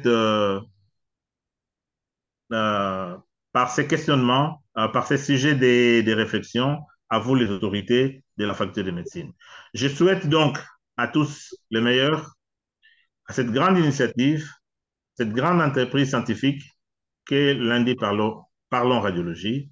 Je vous souhaite à toutes et à tous une bonne soirée et surtout un heureux anniversaire. Je vous remercie. Merci beaucoup, notre président. Tout a été clair et tout a été compris. Hum, alors, nous allons faire des efforts euh, pour améliorer les choses. En fait, la situation est complexe. Je dis, sur le plan matériel, ça pose problème. Sur le plan humain aussi, ça pose problème. Même sur le plan des bibliothèques, ça pose problème. Des universitaires qui ne lisent pas, qui n'ont pas de bibliothèques, qui n'ont pas de livres, tout ça, ce sont des difficultés. Il y a des gens qui viennent, ils ne lisent que leur petit syllabus de la faculté. Donc, c'est très compliqué. Euh, et les gens sont philosophiquement très faibles. Ils ne se connectent pas à la beauté, ils ne se connectent pas à l'ordre, des choses comme ça. Donc, ce sont des gens, il faut vraiment travailler là-dessus pour arriver à faire, à former des gens. Et bon, les gens ne sont pas dans l'humilité, ils se connaissent pas. Là, le socle de l'intelligence, il y a plusieurs types d'intelligence, mais le socle, c'est l'intelligence qui suis-je? Connais-toi toi-même. À ce moment, quand tu as le socle, tu vas greffer d'autres intelligences. Mais quand tu ne te connais pas, tu vas croire que tu peux faire des choses comme Mata, tu vas croire que tu peux faire des choses comme, je ne sais pas moi, le président, alors que tu n'as pas de compétences requises. Donc, ce sont des choses que nous devons travailler pour faire avancer notre société. Pourquoi j'en parle? Parce que si je reviens à la communication de Son Excellence, l'écho fœtal, c'est pas donné à tout le monde pour la faire, hein. C'est une écho dédiée aux surdoués, aux gens très intelligents qui vont faire le diagnostic, des choses comme ça, aux référents. Mais si on ne crée pas une structure pour classer les gens, on dit, bon, voilà, toi, tu peux faire que ça, toi, tu peux faire ça. Donc, ça devient un peu complexe. C'est pour ça on rate beaucoup de choses, hein. Bon, on ne sait pas de quoi c'est si. Tout le monde fait tout, hein, par manque d'humilité. Mais ce sont les problèmes qui sont posés. Et tant que chef de département responsable, je veux voir comment est-ce que je vais encadrer mes assistants, mes collaborateurs pour qui fonctionnent humainement bien. Voilà. Alors, on peut passer rapidement au docteur Jacques-Aimé Bazebosso, notre président de la Société congolaise de radiologie, pour son mot. Docteur Bazebosso, vous avez la parole. Président, votre Oui, merci indulgence. beaucoup, professeur Molo, hein. Merci pour la parole. Oui. Je ne suis pas à Kinshasa, je vous l'avais dit. Il fait un peu tard ici. D'abord, je voulais remercier le professeur Mata pour l'initiative de lundi Parlons Radiologie, qui est une très belle initiative de formation de grande valeur avec constance pendant toutes ces 2 années passées et qui a beaucoup aidé à des mises au point, tant pour les radiologues que les cliniciens ou autres chirurgiens, et afin qu'on puisse de plus en plus parler le même langage dans la compréhension des pathologies selon les diverses disciplines. Euh, je tiens vraiment à dire sincèrement merci au prof Mata et à tout le comité de lundi Parlons Radiologie, ainsi qu'au département de radiologie de l'UNIKIN qui a accepté d'accueillir cette initiative. En ce qui concerne la Socorade, je vais résumer un peu mon propos en 3 points. La Société congolaise de radiologie, le bureau actuel, le bureau exécutif actuel, est en train de travailler sur 3 terrains, on peut dire. Le premier, c'est d'abord consolider les acquis de la formation de base, la formation académique que nous tous on a reçue, et de promouvoir aussi la recherche clinique à partir de ce que nous avons comme matériel de chaque jour, et voir aussi la possibilité d'améliorer les compétences, consolider la formation en améliorant les compétences, et cela doit passer par les ateliers. Je pense qu'on n'en a pas fait depuis qu'on a pris les rênes de ce bureau, mais nous sommes en train de préparer des ateliers parce que c'est à partir des ateliers pratiques que les jeunes comprennent très bien tout ce qu'ils reçoivent comme cours théorique, et pour aux aînés d'essayer de se remettre aussi à jour pour ne pas perdre la main. Nous avons des cas cliniques. Je pense que la série des cas cliniques, il y a une petite pause, ça va continuer. Lundi, Parlons Radiologie fait aussi des cas cliniques qui enseignent, des cas didactiques. Et nous ne sommes pas obligés de chercher toujours des cas complexes, des fois des cas de tous les jours. Actuellement, nous voyons avec l'arrivée des motos combien de fractures nous avons, surtout dans les scanners cérébraux. Nous devons nous améliorer à bien décrire les différentes fractures parce que c'est devenu un peu quotidien. Et cela doit nous pousser peut-être à faire des ateliers sur ça et à revenir de plus en plus sur ça pour que nous puissions donner des bons résultats afin que ces patients puissent avoir une bonne prise en charge. Les rencontres thématiques des radiologies sont importantes et c'est là, ça peut nous pousser, ça nous pousse à mettre sur pied la compréhension, on peut dire même des classifications, des protocoles, des descriptions des lésions selon certaines pathologies bien définies. Et cela doit se faire toujours en collaboration avec les institutions universitaires et les centres de recherche. Parce que autrement, la matière ne sera pas destinée aux bonnes personnes. Pour le deuxième point, concerne l'organisation du secteur de radiologie dans notre pays. Excellence a parlé un peu de la situation générale. le professeur Matt a essayé de parler un peu du côté technique pathologique, ce qui nous manque et comment on peut améliorer. Mais je pense que la société est là pour essayer de concilier les deux. Premièrement, essayer d'avoir une population de radiologues pour atteindre les différents coins de notre pays. Et nous savons que nous sommes loin des comptes, mais que cela ne nous empêche pas de bien soigner des pathologies aiguës qui nous arrivent.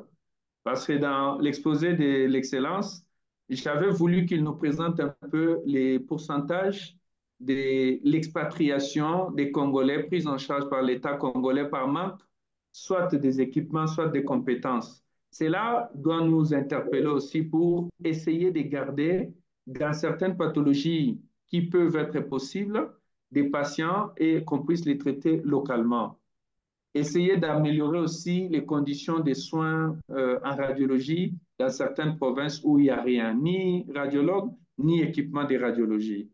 Bon, la définition par rapport à la Société congolaise de radiologie, c'est d'essayer de pousser des jeunes radiologues ou d'autres, d'essayer de se positionner dans différentes villes du pays, mais en pensant aussi qu'ils doivent vivre, mais essayer de voir dans une politique en collaboration avec ce que fait le gouvernement, d'essayer de mettre des équipements ça et là, voir aussi comment amener les radiologues avec compétences dans ces coins pour aider les populations congolaises qui vivent dans ces coins. Alors, comme troisième point, nous avons l'ouverture aux formations non existantes chez nous. Il y a deux domaines sur lesquels le bureau exécutif est en train de travailler. La radiologie interventionnelle. Nous avons, pour y arriver, nous ne sommes pas encore très outillés. Nous sommes en train de travailler avec une équipe de la Société française de radiologie, une équipe de l'Espagne, avec la Société congolaise de radiologie, pour préparer une semaine de travail. Ça sera la première semaine de lancement de la radiologie interventionnelle réellement dans notre milieu. Et cela concerne certaines institutions publiques comme privées, parce que le besoin est très large. On a des pathologies actuellement. Nous savons que les AVC, il y en a plein. Et nous n'arrivons pas vraiment à dire on prend en charge valablement et à temps les patients qui arrivent dans les hôpitaux. Souvent, les diagnostics sont tardifs et la prise en charge aussi. Nous avons aujourd'hui dans le pays, on sent que le besoin de créer des centres de cancérologie se développe. Nous ne pouvons pas dire qu'on est en mesure de tout faire parce qu'il y a beaucoup de besoins, beaucoup de préalables qui nous manquent, comme avoir les PET scans fonctionnels dans notre pays. Nous n'avons pas les cyclotrons, donc ça sera un peu difficile. Mais qu'est-ce que nous pouvons faire à l'état actuel des choses?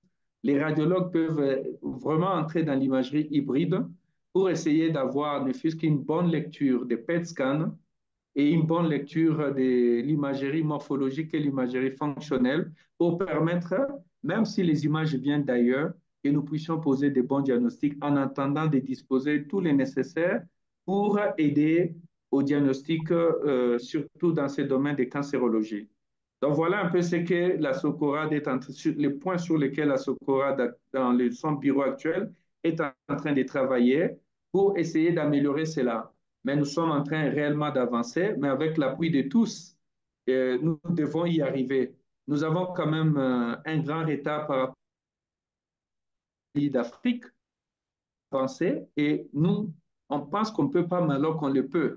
Et comme nous le pouvons, je pense que les domaines qui s'ouvrent, nous avons besoin de l'appui de tous pour essayer d'améliorer, de s'imprégner, de s'intégrer, de manière que ces disciplines soient réelles dans différents hôpitaux pour améliorer la prise en charge. Alors, à cela, qu'est-ce que nous pouvons dire? La SOCORAD a poussé les radiologues et continue à pousser les radiologues congolais de s'approprier la radiologie au Congo, d'essayer de se mettre en petits groupes, en privé, pour ouvrir des cabinets gérés par des radiologues congolais. Excellence a dit, il y a une loi, la loi est sortie. Nous devons profiter des lois de notre pays. Il ne faut pas que les étrangers en profitent. Nous ne sommes pas contre les étrangers, mais nous ne devons pas croiser les bras. Cette loi de couverture universelle de la santé, nous devons savoir que c'est vraiment notre produit. Nous devons créer pour profiter, pour bien asseoir les choses. Et c'est là, la Socorad a ouvert des opportunités, mais jusque-là, on a très peu de gens qui sont venus vers les bureaux pour demander conseil avec quelques contacts avec certains constructeurs. Voilà ce que moi je peux dire.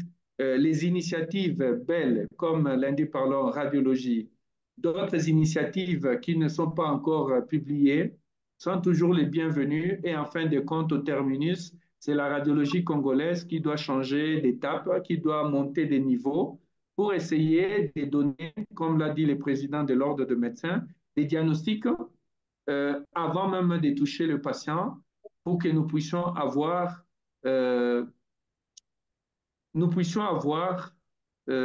une réponse appropriée dans les différentes disciplines pour une bonne prise en charge. Voilà ce que moi je peux dire pour cette soirée. Et je tiens à féliciter lundi Parlons Radiologie. Je demande aussi aux autres, que ce soit des radiologues ou d'autres, d'ouvrir des initiatives et des initiatives mixtes pour essayer d'échanger comme dans les rencontres pluridisciplinaires pour le bien de nos patients, que ce soit à l'université, dans certains hôpitaux des niveaux tertiaires, comme on peut dire, de la ville ou du pays, et dans d'autres initiatives privées qui existent, qui doivent soutenir cette prise en charge. Je tiens à vous remercier vraiment pour cela et encore une fois, bon anniversaire à lundi Parlons Radiologie. Merci beaucoup, docteur Bazeboso, pour ta communication également claire et simple. Euh, nous avons compris. Comprendre, c'est être connecté à Dieu. Quand on ne comprend pas, on n'est pas connecté à Dieu. Alors, je crois, le professeur, le recteur est empêché également, le doyen, il est également empêché, mais l'essentiel a été dit. Si je peux récapituler, on est déjà à 22 heures moins, on n'a pas beaucoup de temps. Vous me suivez? Oui, je vois l'excellence qui demande la parole. Apparemment, il veut quitter le bureau. Ah oui, d'accord, on peut lui passer la parole. Oui, merci, professeur. Bon, c'est parce que je dois libérer aussi mes équipes. Vous savez, avec la Voilà. situation, Voilà. je recommande à tout le monde de rester à la maison à partir de 22 heures parce qu'il y aura des dispositions qui vont être annoncées. Voilà. Euh, c'est vrai que 1 heure ou 2 heures, c'est pas assez, tellement le sujet est passionnant. Et je suis content de l'engouement que ça suscite et des questions. Bon, évidemment, je n'ai pas tout dit. Il y a tellement de choses à dire. Et peut-être que, professeur Mata, on pourra encore s'épandre pour des échanges comme ça et voir comment, du clinicien que j'étais effectivement en passant au ministère, qu'est-ce que je peux faire pour apporter comme information stratégique pour que les gens comprennent. Professeur Bolo a dit quelque chose d'intéressant. Même l'écho fœtal, c'est pas tout le monde qui peut la faire correctement. Ça veut dire que c'est une spécialité. C'est pour ça qu'il y a les DU en imagerie obstétricale et gynécologique. Mais dans le cadre de santé publique, parce que justement les ressources humaines en santé partout dans le monde sont insuffisantes, il y a des compétences qu'on passe à nos collaborateurs pour faire le screening et puis faire valider. De la même manière pour les assistants, je pense que le processus d'apprentissage définit des actes qu'ils peuvent poser et ceux qu'ils ne peuvent pas poser. Par exemple, j'ai parlé de la qualité des CPN. On sait aujourd'hui, professeur Mata, vous êtes dans le milieu nord-américain anglo-saxon, que ce sont les sages-femmes qui font les échos obstétricales, mais quand il y a un problème, elles le passent aux spécialistes. L'écho du deuxième trimestre, l'écho morphologique, n'est pas fait par la sage-femme. Ça, c'est l'écho du spécialiste. OK? Donc, j'ai parlé de la loi qui a été, l'arrêté qui a été signé. Ça permet de remettre de l'ordre dans ces choses. Nous avons parlé aussi de la classification des hôpitaux. Il y a des soins qui sont pour le centre de santé et il y a des soins pour les hôpitaux de niveau tertiaire et des pôles d'excellence. Et ça, je veux rassurer Dr Bazeboso, je ne suis pas contre des pôles d'excellence, mais dans un environnement où il n'y a rien et qu'on a des ressources limitées, on doit faire la politique de nos moyens.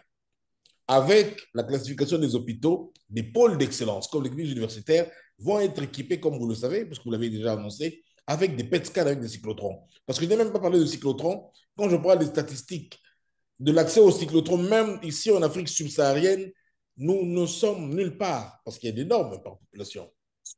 C'est clair que la cancérologie, comme les autres pathologies neurovasculaires, sont en train de monter à cause de la transition épidémiologique. Et donc, nous devons avoir au niveau des pôles d'excellence des gens qui sont en mesure de répondre à ces besoins-là. Soyez rassurés pour ça. Mais en tant que responsable du secteur, ce que nous disons, nous n'allons pas nous focaliser sur les exceptions, mais on va se focaliser sur les choses les plus courantes. Vous venez d'évoquer les traumas. Vous savez que dans la stratégie des soins de santé primaire, surtout chez nous ici en Afrique, on avait oublié les urgences, on parle. Et pourtant, les urgences tuent et ça coûte très cher.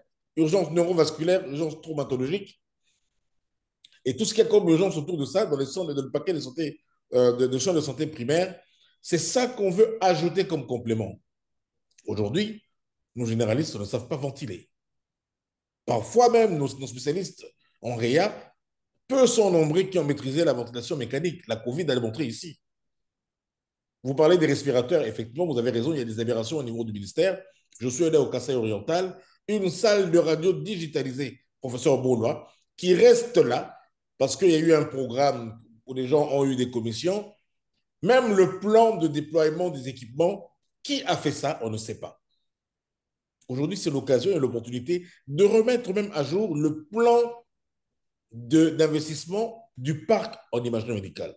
Professeur Moula, docteur Bazebo, j'ai trouvé le document qui m'a servi de base. Vous avez participé en 2020. Je crois que on avait confié la Soukora, professeur Moula, vous étiez là. C'est ce genre de réflexion que nous devons mener pour qu'on ne fasse plus ces bêtises. Vous arrivez à Bougimaï, une salle numérisée que même les cliniques n'ont pas, et les souris sont en train de bouffer là-dedans.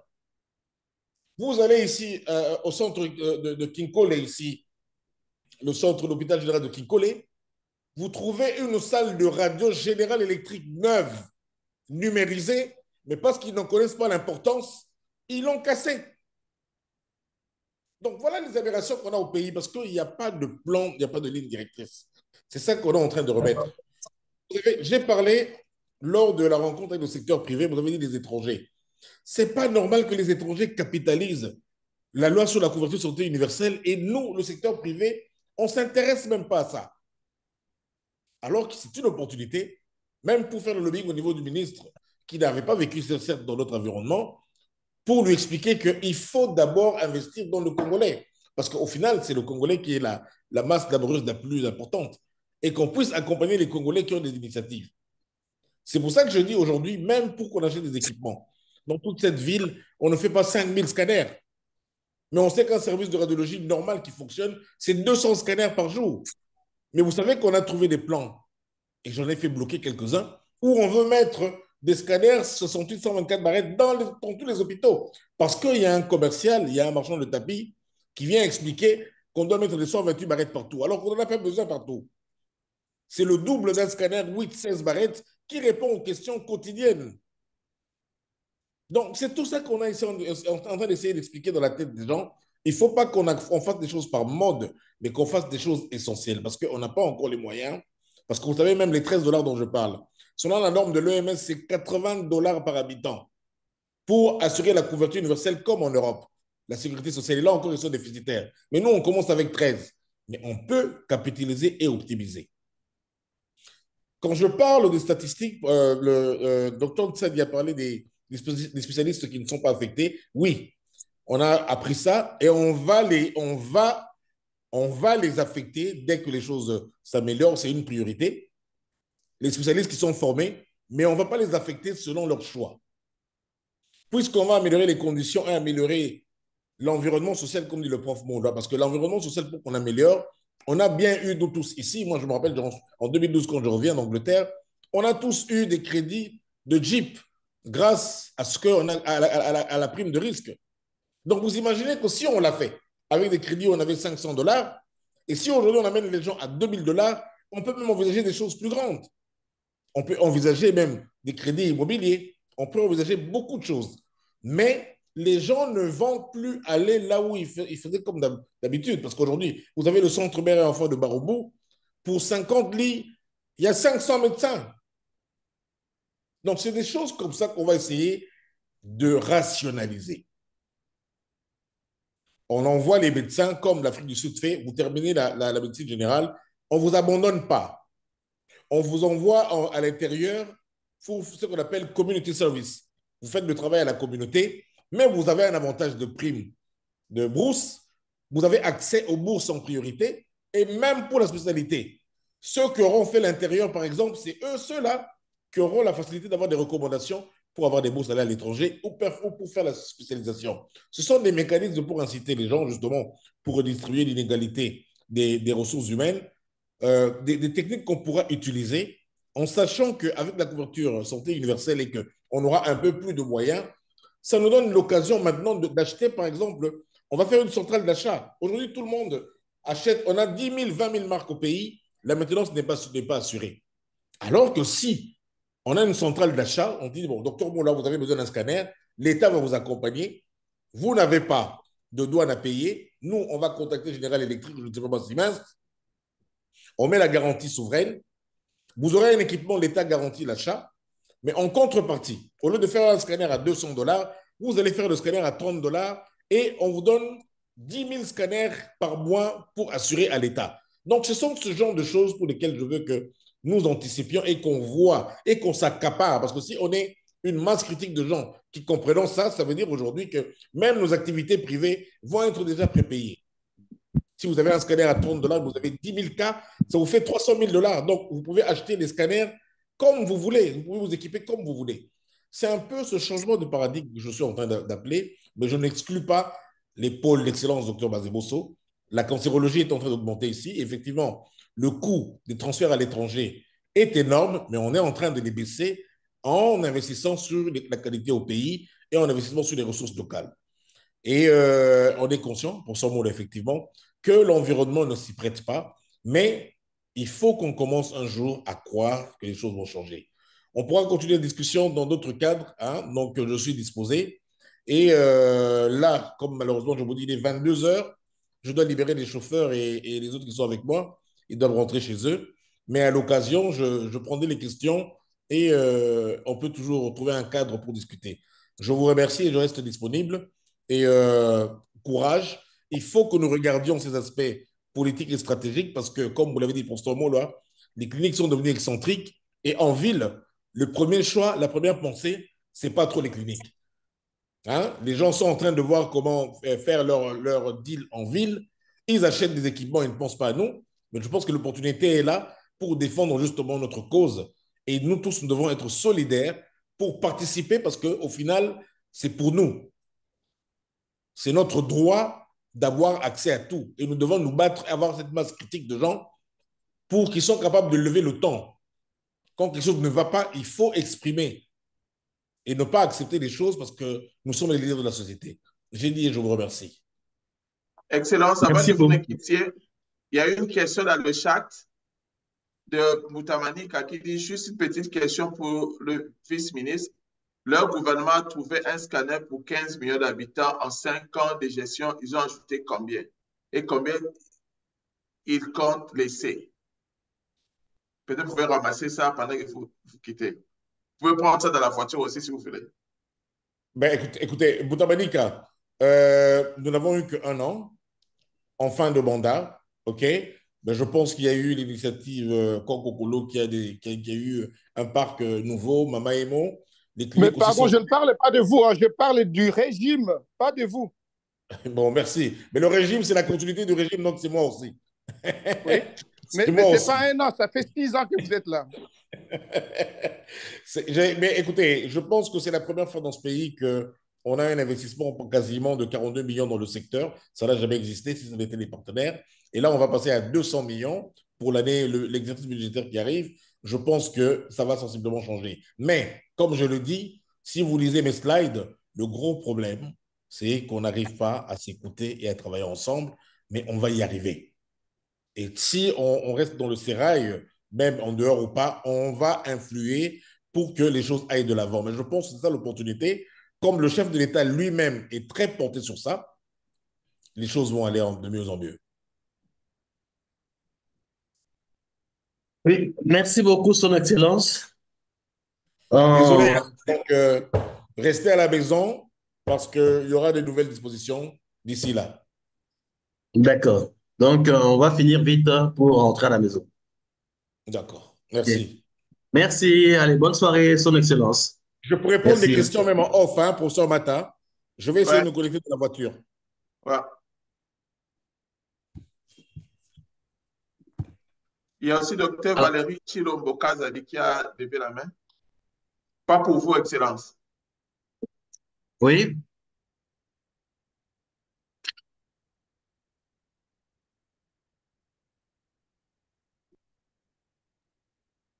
Apparemment, il n'est plus. Docteur Valérie Chilombo Kazadi. Merci beaucoup et heureux anniversaire. Très content de pouvoir entendre toutes ces allocutions et notamment les invitations. Tout de suite, une question, c'est celle des échanges, puisque je sens que la capacitation locale, ça veut dire en République démocratique du Congo, s'appuie et sur des ressources en international et sur des ressources locales. Quels sont les moyens qui sont mis en jeu pour cette coopération avec aussi des universités qui sont à l'étranger de façon à capacité? Je souligne ce qui a été dit tout à l'heure, que la capacité d'accueil est très faible pour le niveau de formation. Pourquoi est-ce que je pose cette question? Eh bien, l'Afrique du Sud a établi maintenant, par rapport à la collaboration avec les différentes universités, en termes de dire que si quelqu'un va pour une spécialisation, quand quelqu'un va pour pouvoir passer des examens, eh bien, l'Ordre des professionnels de santé demande à ce que le ministère de la Santé, l'université d'où vient le candidat, le ministère de l'Enseignement supérieur et universitaire, l'Ordre des médecins, puissent en ce moment-là avoir des correspondances qui puissent être adressées pour pouvoir valider les personnes venant de ces facultés, même des lettres venant de leur faculté. N'y a-t-il pas moyen pour faciliter aux uns et aux autres de pouvoir justement essayer de se fédérer ensemble, les différents ministères et l'enseignement supérieur universitaire, afin que on puisse faciliter aux uns et aux autres de pouvoir aller aussi se faire former ailleurs, rentrer aussi pour pouvoir travailler parce que la capacité d'accueil est faible. De cette façon, on va combiner. La demande est faite, elle est très officielle, mais nous sentons que la réponse n'est pas rapide par rapport à répondre à l'ordre des professionnels de santé d'Afrique du Sud appelé HPCSA. À vous, merci. Alors, c'est une question elle est adressée à qui? Euh, Aux différents intervenants, parce que je sens qu'il y a le ministre même qui nous appuierait à ce propos, l'ordre des médecins qui nous appuierait à ce propos, ainsi que le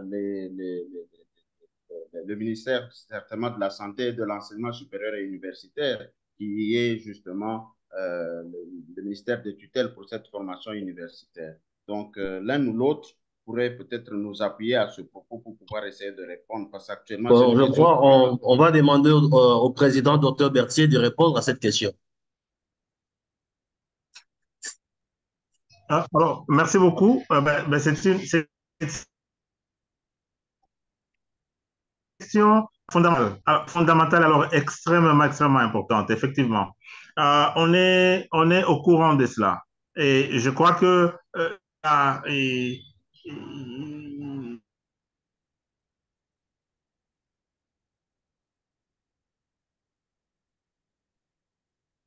LSI interroge parfois ou demande des informations via SFMJ, comme vous le savez. Et SFMJ saisit ces organismes-là de manière indépendante. Donc, il vient à l'ordre de médecin, il demande des informations, et il vient indépendamment de la cellule de l'ordre de médecin, il interroge le ministère, il interroge la faculté. Peut-être le problème se trouve de ces côtés-là, mais nous devrions effectivement avoir une sorte de plateforme commune pour répondre à cela.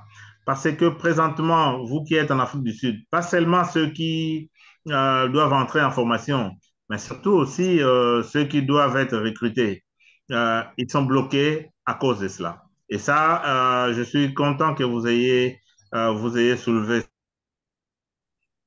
Euh, Moi, j'ai noté, l'ordre de médecin peut, par exemple, très facilement approcher la faculté de médecine avec avec qui nous collaborons plus facilement.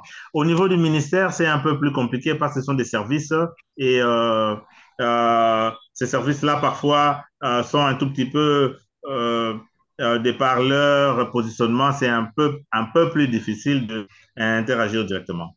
Mais la question est fondamentale, elle est effectivement fondée et les soucis. Merci beaucoup. Oui, merci beaucoup pour votre réponse qui est claire. Nous allons demander ce matin de prendre une ou deux questions puisqu'on doit quitter. Il est déjà plus de 22 heures. Il y a Dr Daniel Tondorou et Alain Tsaman qui ont levé la main. S'ils peuvent prendre la parole respectivement. Ok, merci beaucoup. En tout cas, grand merci et bon anniversaire pour les 2 ans de lundi Parlons Radiologie. C'est une initiative, comme tout le monde a dit, qu'on doit vraiment encourager. Comme il ne reste plus beaucoup de temps, j'avais juste même pas question, mais deux observations. En ce qui concerne la suite, effectivement, je pense qu'il faut insister sur l'aspect atelier, compagnonnage, parce que autant sur le plan théorique, tout le monde a appris, maintenant autant il faut que sur le terrain, on puisse tenir la main aux gens pour qu'on leur explique comment on peut faire. C'est à ce sujet-là, je pense qu'il faut qu'on discute ensemble. Le professeur Monlois est au courant, le président Berthier est au courant. Il y a des projets qui sont en place et là, il faudra qu'on voit qu'est-ce qu'on peut proposer aux autorités pour qu'on puisse avoir des formations ciblées et qui puissent obtenir certains financements. Donc, on reviendra vers le professeur Mata et le professeur Maulois pour qu'on voit au niveau de la FMED, je pense au niveau du président de l'Ordre de médecins, comment on peut travailler ensemble pour faire évoluer cet aspect des choses. L'autre observation pour moi, c'était vos protocoles du travail dans les interprétations. Il se pose quand même un problème dans notre pays. Et le vice-ministre l'a dit, on a le problème au niveau de l'urgence, en gros, autour de la médecine d'urgence. Or, autour de la médecine d'urgence, l'imageur, les radiologues ont un rôle fondamental. Donc, si je parle des urgences neurovasculaires, je parle des urgences abdominales, je parle des grandes hémorragies et autres, nous qui travaillons dans ce contexte-là ici en Europe, on sait qu'on se met avec le radiologue. Et le radiologue est là et il conduit l'examen. Or, quand on prend le nombre de radiologues au pays et ce qui se passe au pays où on fait des examens, les radiologues n'est pas sur place, il faut nécessairement trouver une solution. Or, on peut peut-être voir ce qui se passe ici également, ici en Europe. Comme vous savez, il n'y a pas assez de radiologues aussi dans les hôpitaux, même en Europe. Maintenant, on commence à voir des systèmes de télémédecine. Mais le système de télémédecine, c'est un système où il y a un radiologue au bout du fil avec les manipulateurs. Donc, le clinicien est sur place avec le malade, le radiologue est à distance, mais il guide l'examen. Voilà, cette dimension-là, pour moi, c'est très important parce que quand on vient pour interpréter des examens à froid, il n'y a pas de souci.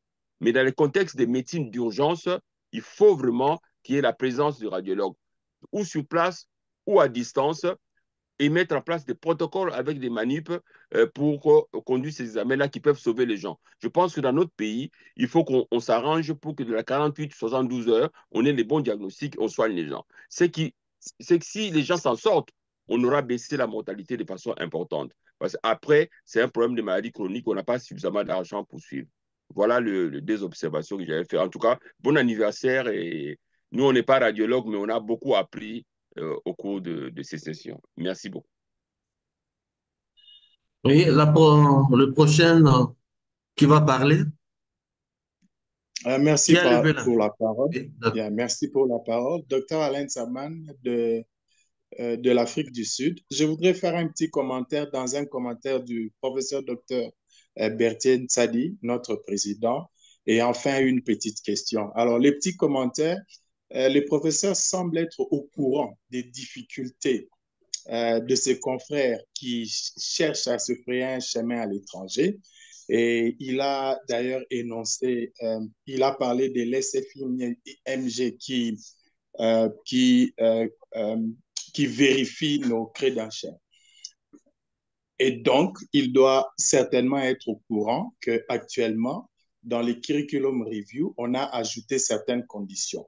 Il y a une de ces conditions qui l'intéresse directement, qui intéresse notre ordre de médecins, c'est la preuve d'accréditation que l'organe sœur de l'Afrique du Sud, en l'occurrence l'HPCA, est en train de demander par les truchements des candidats qui veulent être embauchés, qui sont inscrits pour l'examen.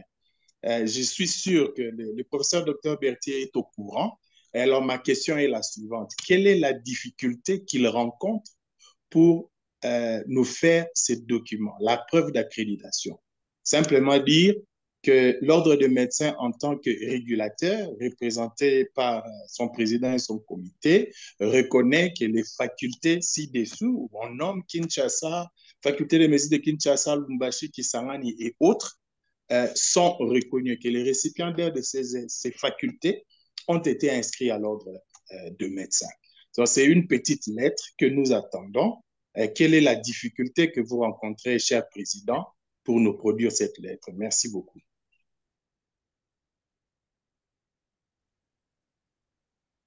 Monsieur le modérateur, je peux parler? Oui, oui, oui, président, vous pouvez parler. Bon, Vous je pouvez parler, voudrais d'abord président. dire, oui, oui, cher confrère, je suis docteur, c'est-à-dire, je ne suis pas encore professeur, bien que c'est à la porte.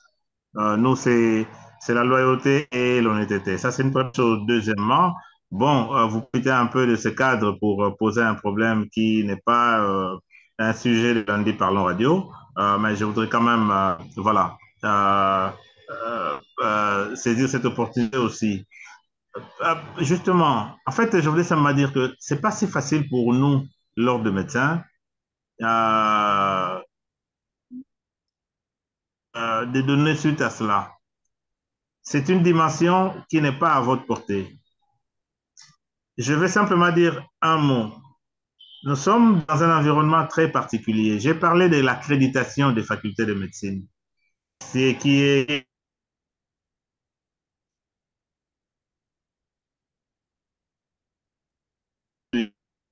c'est pas quelque chose de simple.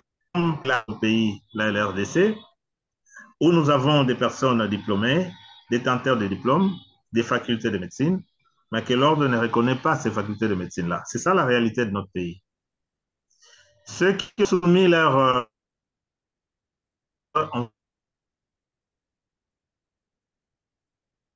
vous donne simplement cette information-là pour vous dire que pour vous, ça paraît simple, mais pour l'ordre de médecins, nous, en tant qu'institution, ce n'est pas si simple.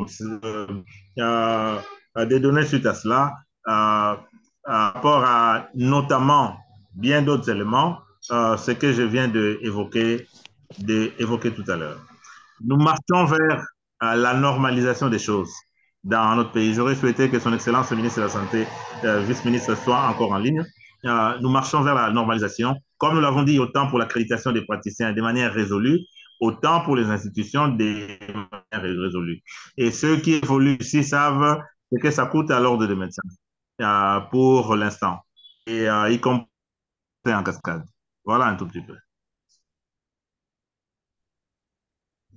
Wow. Merci beaucoup, Mata. Dadi, il y a une dernière question? Non, je pense qu'on peut arrêter là. C'était beaucoup plus informatif, oui. Voilà, merci beaucoup, merci. En fait, je rappelle quelque chose, quelques points. Son Excellence, je crois, il m'a interpellé que nous devons former les gens en répondant aux besoins de la population. Et comme nous sommes dans la couverture de santé universelle, choses comme ça, de la gratuité de l'accouchement, il a insisté sur le renforcement de la radiopédiatrie, donc voilà, de la médecine de l'enfant. Alors, professeur Dadi Mata, si je peux avoir une tâche dans ce qu'il a dit, il a insisté sur, il a dit, il y a une implication faible des radiologues locaux à lundi par radiologie. Pour ce matin, vous avez totalement raison. Nous allons travailler là-dessus pour que les jeunes spécialistes s'impliquent. Mais vous devez savoir ce que vous faites. c'est parce que vous avez de la passion de l'imagerie, vous avez l'amour du pays, parce que vous êtes hyper concentré, hyper focalisé dans ce que vous faites. Et ce n'est pas donné à tout le monde. Je ne sais pas si vous êtes dans le spectre autiste, mais vous êtes très hyper concentré, hyper focalisé dans. Alors, j'ai toujours dit, ça, c'est pas moi qui le dis, ce sont comment dire, euh, ils disent, ce sont les surdoués qui éclairent la société. Ce sont les surdoués qui éclairent la société. Et si nous, on veut aller de l'avant, il faut que nous cherchions ces surdoués qui peuvent nous éclairer. Je dois être sincère, humble. À mon âge, faire ce que vous faites, je ne saurais pas. Mais il faut que j'ai des collaborateurs qui sont passionnés, comme disait Angel, rien au monde ne peut se faire sans passion. Mais ce sont ces gens-là qui nous n'avons pas dans le département. On fait un effort avec le travail de tous les jours, le travail concentré, hyper focalisé comme vous dans le travail que vous faites. Et là, je suis tout à fait d'accord. Il y a cette implication faible de Radio du pays et vous êtes mécontent de ça. Nous devons lire dans vos pensées parce que vous voulez c'est que nous travaillons, mais nous, on ne suit pas. Hein? Je suis conscient de ça. Je crois en on va changer le paradigme, on va changer le fusil d'épaule. Alors, pour le reste, on a essayé sur l'enseignement, sur ceci, tout ça. Hein, ce sont des choses que nous allons essayer de voir dans notre contexte pour améliorer. Voilà un peu mon ami professeur Matadadi, l'essentiel de cette journée qui a été très, très intéressante et qui nous a interpellé sur beaucoup de choses. Et sur ce, je dis encore une fois, bon anniversaire et je vous repasse la parole. Merci beaucoup, chef, et merci beaucoup à tous les intervenants, mais aussi les participants qui ont posé des questions, qui ont commenté. Et je pense qu'on a beaucoup débattu ici. On se revoit le 10 juin. Donc, le 2 semaines, ce sera un break parce que le premier lundi, il n'y a pas normalement lundi par radiologie et on va envoyer des affiches pour le nouveau numéro avec les new looks. Donc, on se revoit le 10 juin pour la continuité de lundi par radiologie et j'appellerai les chefs à la parité pour qu'on décide de certains détails, de certaines améliorations. Bonne fête à tous et ensemble, on fera encore mieux. Au revoir. Merci. Merci beaucoup. Merci. Bonne soirée. Au revoir. Bon anniversaire et surtout, tu es un ancien du collège Elikia, moi aussi. Donc, vive le collège Elikia. On ne peut pas la promotion du collège ici. Il est académique. Voilà. Pour le dossier. Donc, moi, je suis son aîné au collège. Voilà. Très bien. Merci. Merci. Bonsoir à tout le monde. OK, au revoir. Au revoir à tout le monde. Bonsoir, vieux Bal. Bon, allez, au revoir, porteur. Je me suis reconnecté. Au revoir, au revoir. Les amis, au revoir, Serge. Au revoir. Mais j'ai dit, Berthier n'a pas répondu à ma question. Hein. Puis ça? Inbox. C'est ça, mais maintenant, on est déjà inbox. Boutamanika inbox.